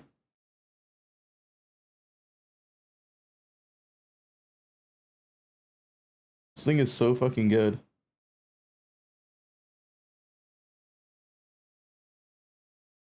Low life mon on gloves. No, wait, do you need low life mon on gloves, or can you just use the Uber Abbey gloves? Aren't those the same thing? God.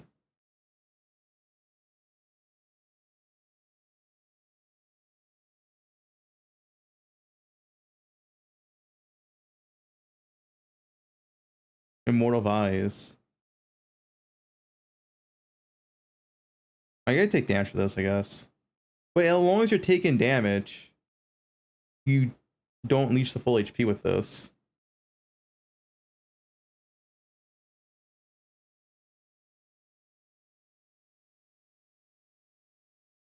And this gives strength. These gloves are nuts. These gloves are insane.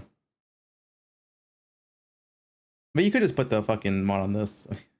I mean, every Uber Abbey piece is insane.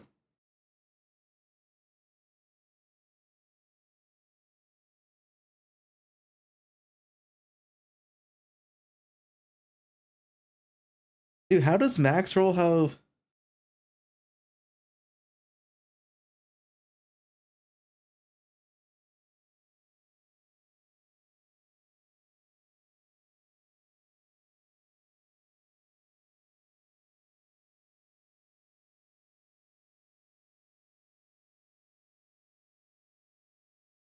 No, they don't anymore. Maxwell doesn't have closed testers anymore. They took away CT from all content creators.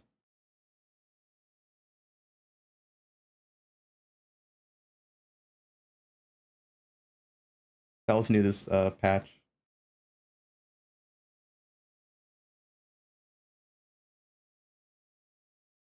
What's all the new primordials then? Can I see them all somewhere? Someone said it was a staff.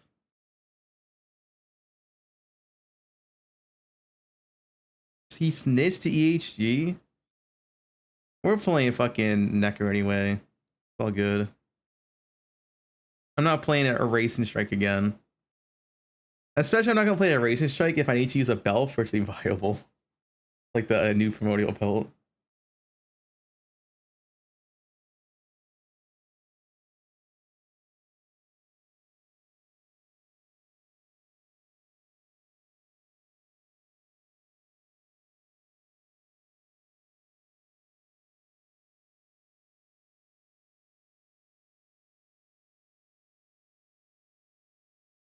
Can I switch primordial?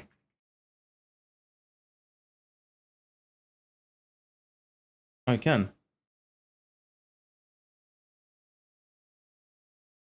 This was the spear we saw. Wand. What's the wand?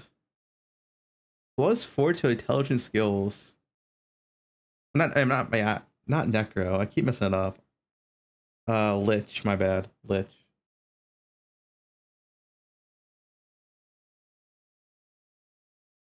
We're not playing Aura for Decay.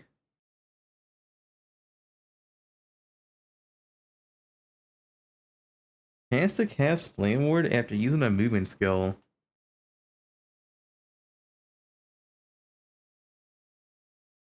Per 16 seconds. Attunement skills. Health and mana per attunement. Reduce spell cost. Reduce health cost. 20% more damage to rare enemies and bosses above half mana. Or 20% less damage taken while below half mana. One or the other. When you or one of your minions kill an enemy with a hit, 85% of the overkill damage is dealt as direct damage to surrounding enemies. Dude, explodey? 85% explode?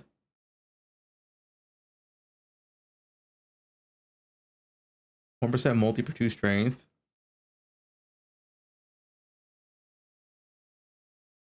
You and your minions.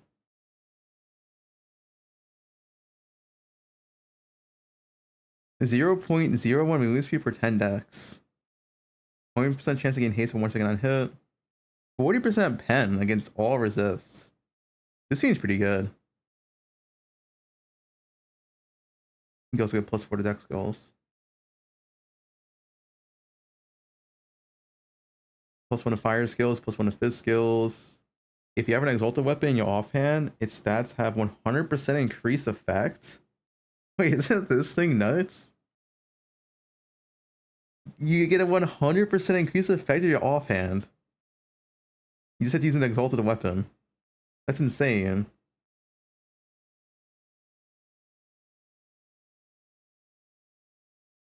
$13 all attributes. That's an insane amount of attributes. 13 all attributes?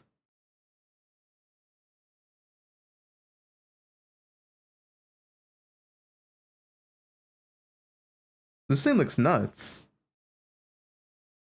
Yeah, these all have LP. So you double the effectiveness of your offhand. You get +1 lightning, +1 fire, +1 fizz skills. You get armor. And you get 13 all attributes.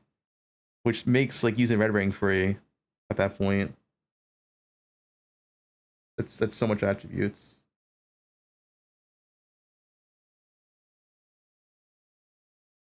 This weapon seems nice.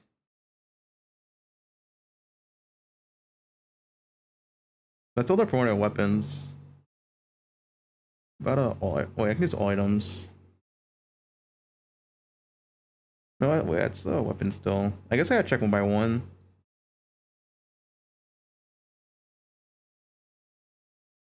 We've seen these two. +2 to maximum companions. If you have less than a maximum number of active companions, you summon a primal Anuk. What is this, dude? New rocks? Okay. New minion, I guess.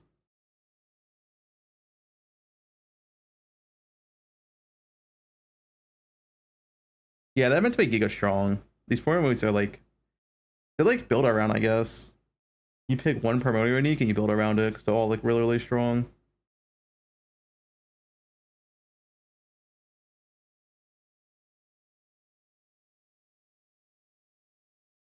Every 0.5 seconds, you blind all enemies facing you and deal damage to them equal to your damage reflected to attacker's stat.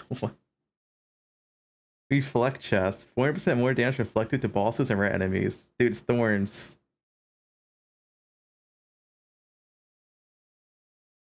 Uh, 25 of these. No, I think it's 20 of these you can buy from the vendor directly, and then 5 of them are drops only from the new beast.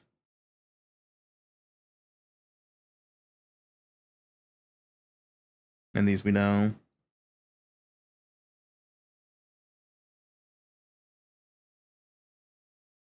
Wildfire embers. Every second while in combat, your ignites are spread to nearby enemies and have a 36% chance to create a wildfire wisp. When you directly use a non-channeled fire skill, each wildfire wisp within 12 meters has a 12% chance to repeat that skill with additional 300% ignite chance. When wait, spells cast from wisps have 100% fire pin with ignite. And chance to ignite for 10% uncapped fire res. And it's 25%. Wow. This thing also seems really strong. For ignite builds. We sold that one already.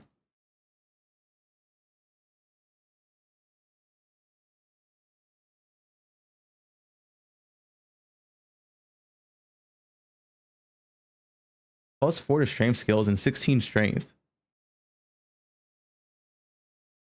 After you use a moving skill, you attack up to 3 nearby enemies with vengeance. Max 2 times every 12 seconds. That's a pretty long cooldown. Minions. Some weapons. What's the rings? Blue Feather Band. 54% less mana, less spell mana cost, and less mana regen. 9% of damage dealt to mana before health. Interesting. Huh. When you use 3 0 mana cost skills in a row, you gain 21 mana and 330 ward with a cooldown. 9% damage dealt to mana before life is pretty like really good in this game. But besides that, I feel like this ring's not doing much. I'm not sure how to feel about it. But maybe there's a build that like really benefits that less spell mana cost.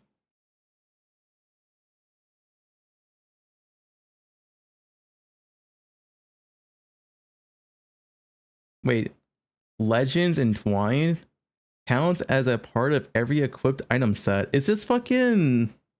It's the D3 ring, dude. It's the D3 ring. 5 to all attributes. Yeah, Ring of Royal Grandeur. +5 to all attributes per complete set. Resist per complete set. +1 all skills per complete set. I mean, you'll probably find some niche use.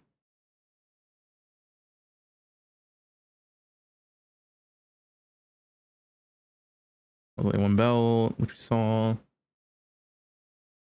That resist is probably like wrong word in. There's no boots. No primordial boots. Interesting.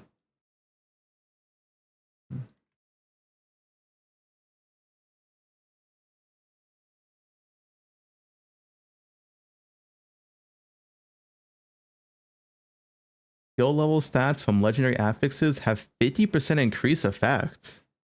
Wait, what? Skill level stats from legendary affixes have 50% increased effect. That seems nuts. And has mana, attack and cast speed, area, and mana regen. Generic stats. But it's could be in a glove slot.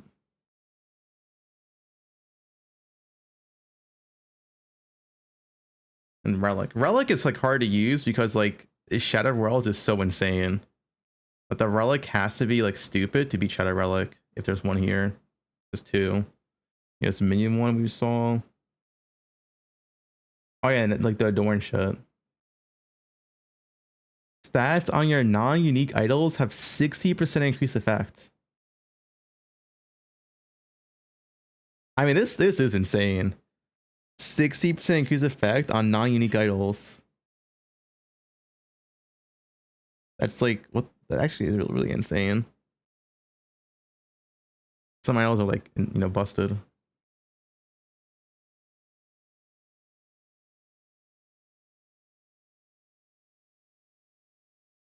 Hammered in? I mean, every build does, unless you're using unique idols.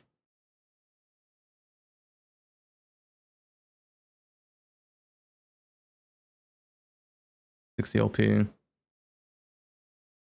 Yes, 10% all resist, has endurance special, which is nice, life and stun of void. And the base is good too. 4 attributes and 15% endurance. Not a bad base. So I guess essentially 35% endurance. Yeah, we were idols.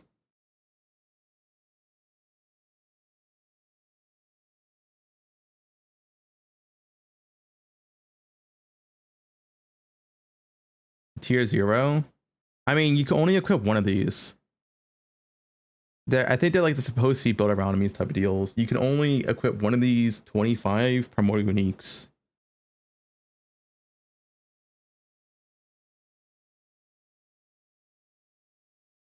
That's all of them.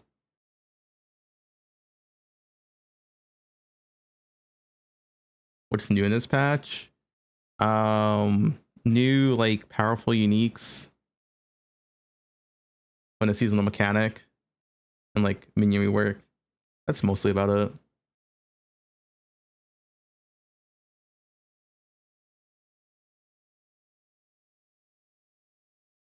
Does cooldown reduction work on passives?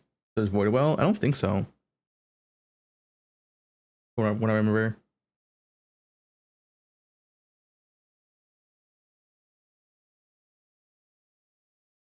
Yeah, you can't wear a tier 8 and a unique. So you either use a primordial tier 8 unique. Oh, use a tier 8 exalted affix that's sealed, or use one of the uniques. But I mean, the new unique seems so powerful that like it's gonna be hard to justify using the tier 8 affix. Falcon Archer Death. The Dive Bomb build is, yeah. Last Epoch patch I log in. That'll be fun for a few days.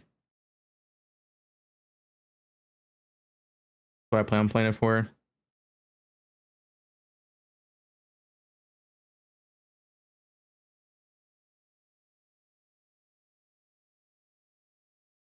That's about it though.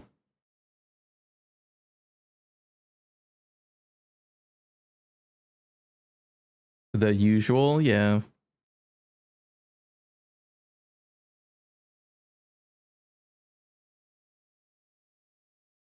Yeah, I mean they get nerfed to Dive Bomb build.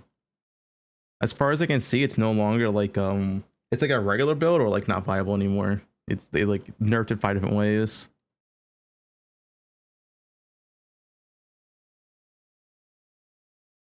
All this got nerfed. They also nerfed Aerial Assault, and they also nerfed I mean, yes, it actually, yeah. I mean, Aerial Assault got nerfed and Dive Bomb got nerfed. But like, there were massive nerfs. The massive nerf is the fact that they put a limit on it. So they put a limit on more damage, how much you get. And they also put a limit on the cooldown reduction. Oh, what's the cooldown reduction limit? Yeah, right here. 10 times per 3 seconds.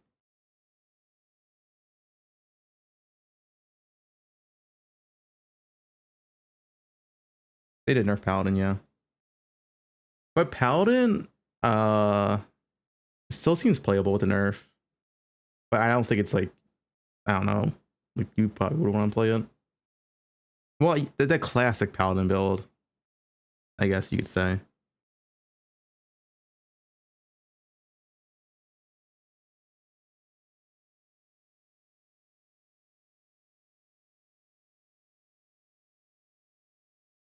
Yeah, it's a minion lich patch for sure.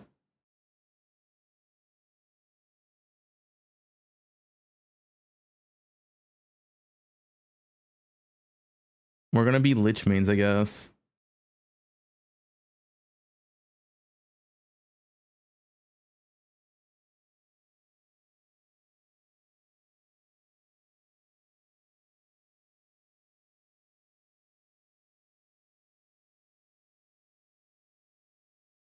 Tier 8 are choices strong as tier 7s, but you can't use a tier 8 and a primordial unique. It's one or the other.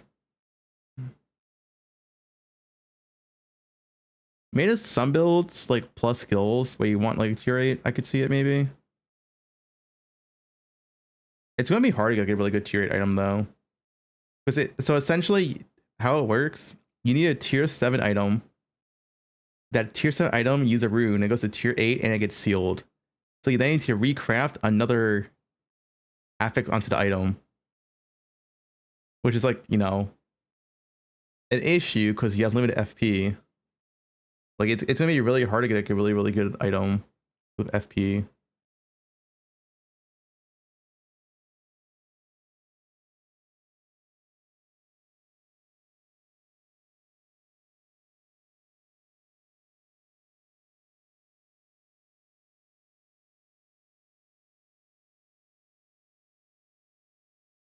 Day 2 Uber. As far as I can see, there's still day 2 Uber builds. Some of the builds I saw were not nerfed.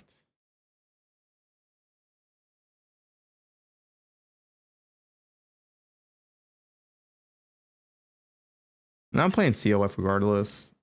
If I'm gonna play like a few days anyway. Hmm.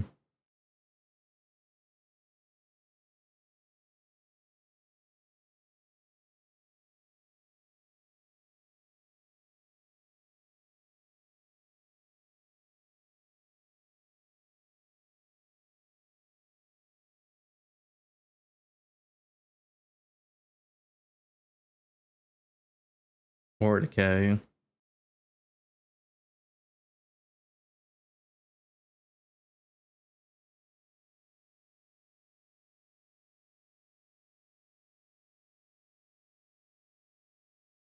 Tier 8, tier 7, yeah. That's also the dream, but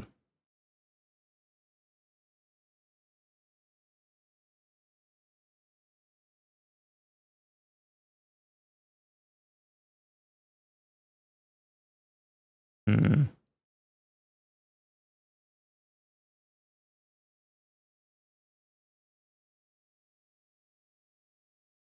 Season 3, it's August 21st, Thursday.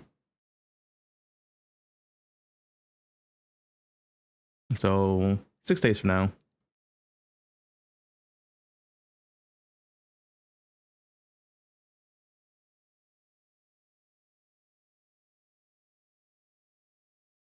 Plan to play probably a lich, but not fully. I decided right now. Look around the build and see what I can find. It's probably gonna be a lich though. Lich is like new, like reworked. Nothing else is really new besides minions. Like mage is the same as last league. Sentinel is the same or worse for the most part. Rogue's the same or worse. So it's like, well, might as well just put in new shit then.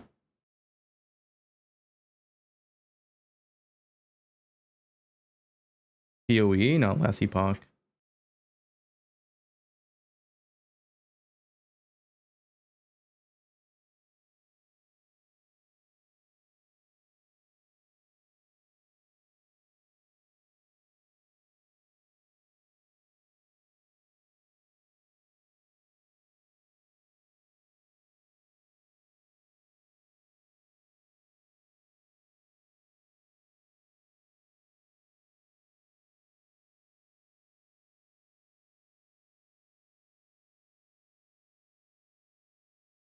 Last Epoch.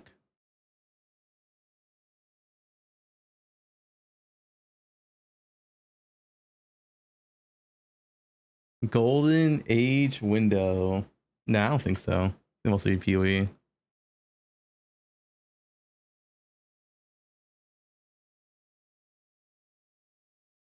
Anyway, I'm probably done for today.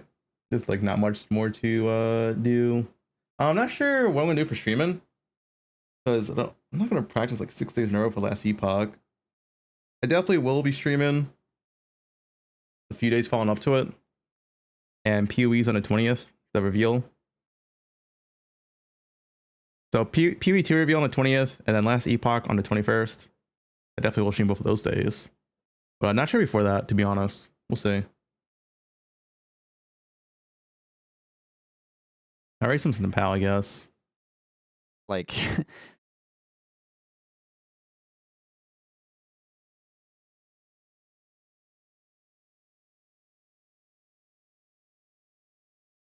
You guys maybe tomorrow. We'll see. I'll find something to do.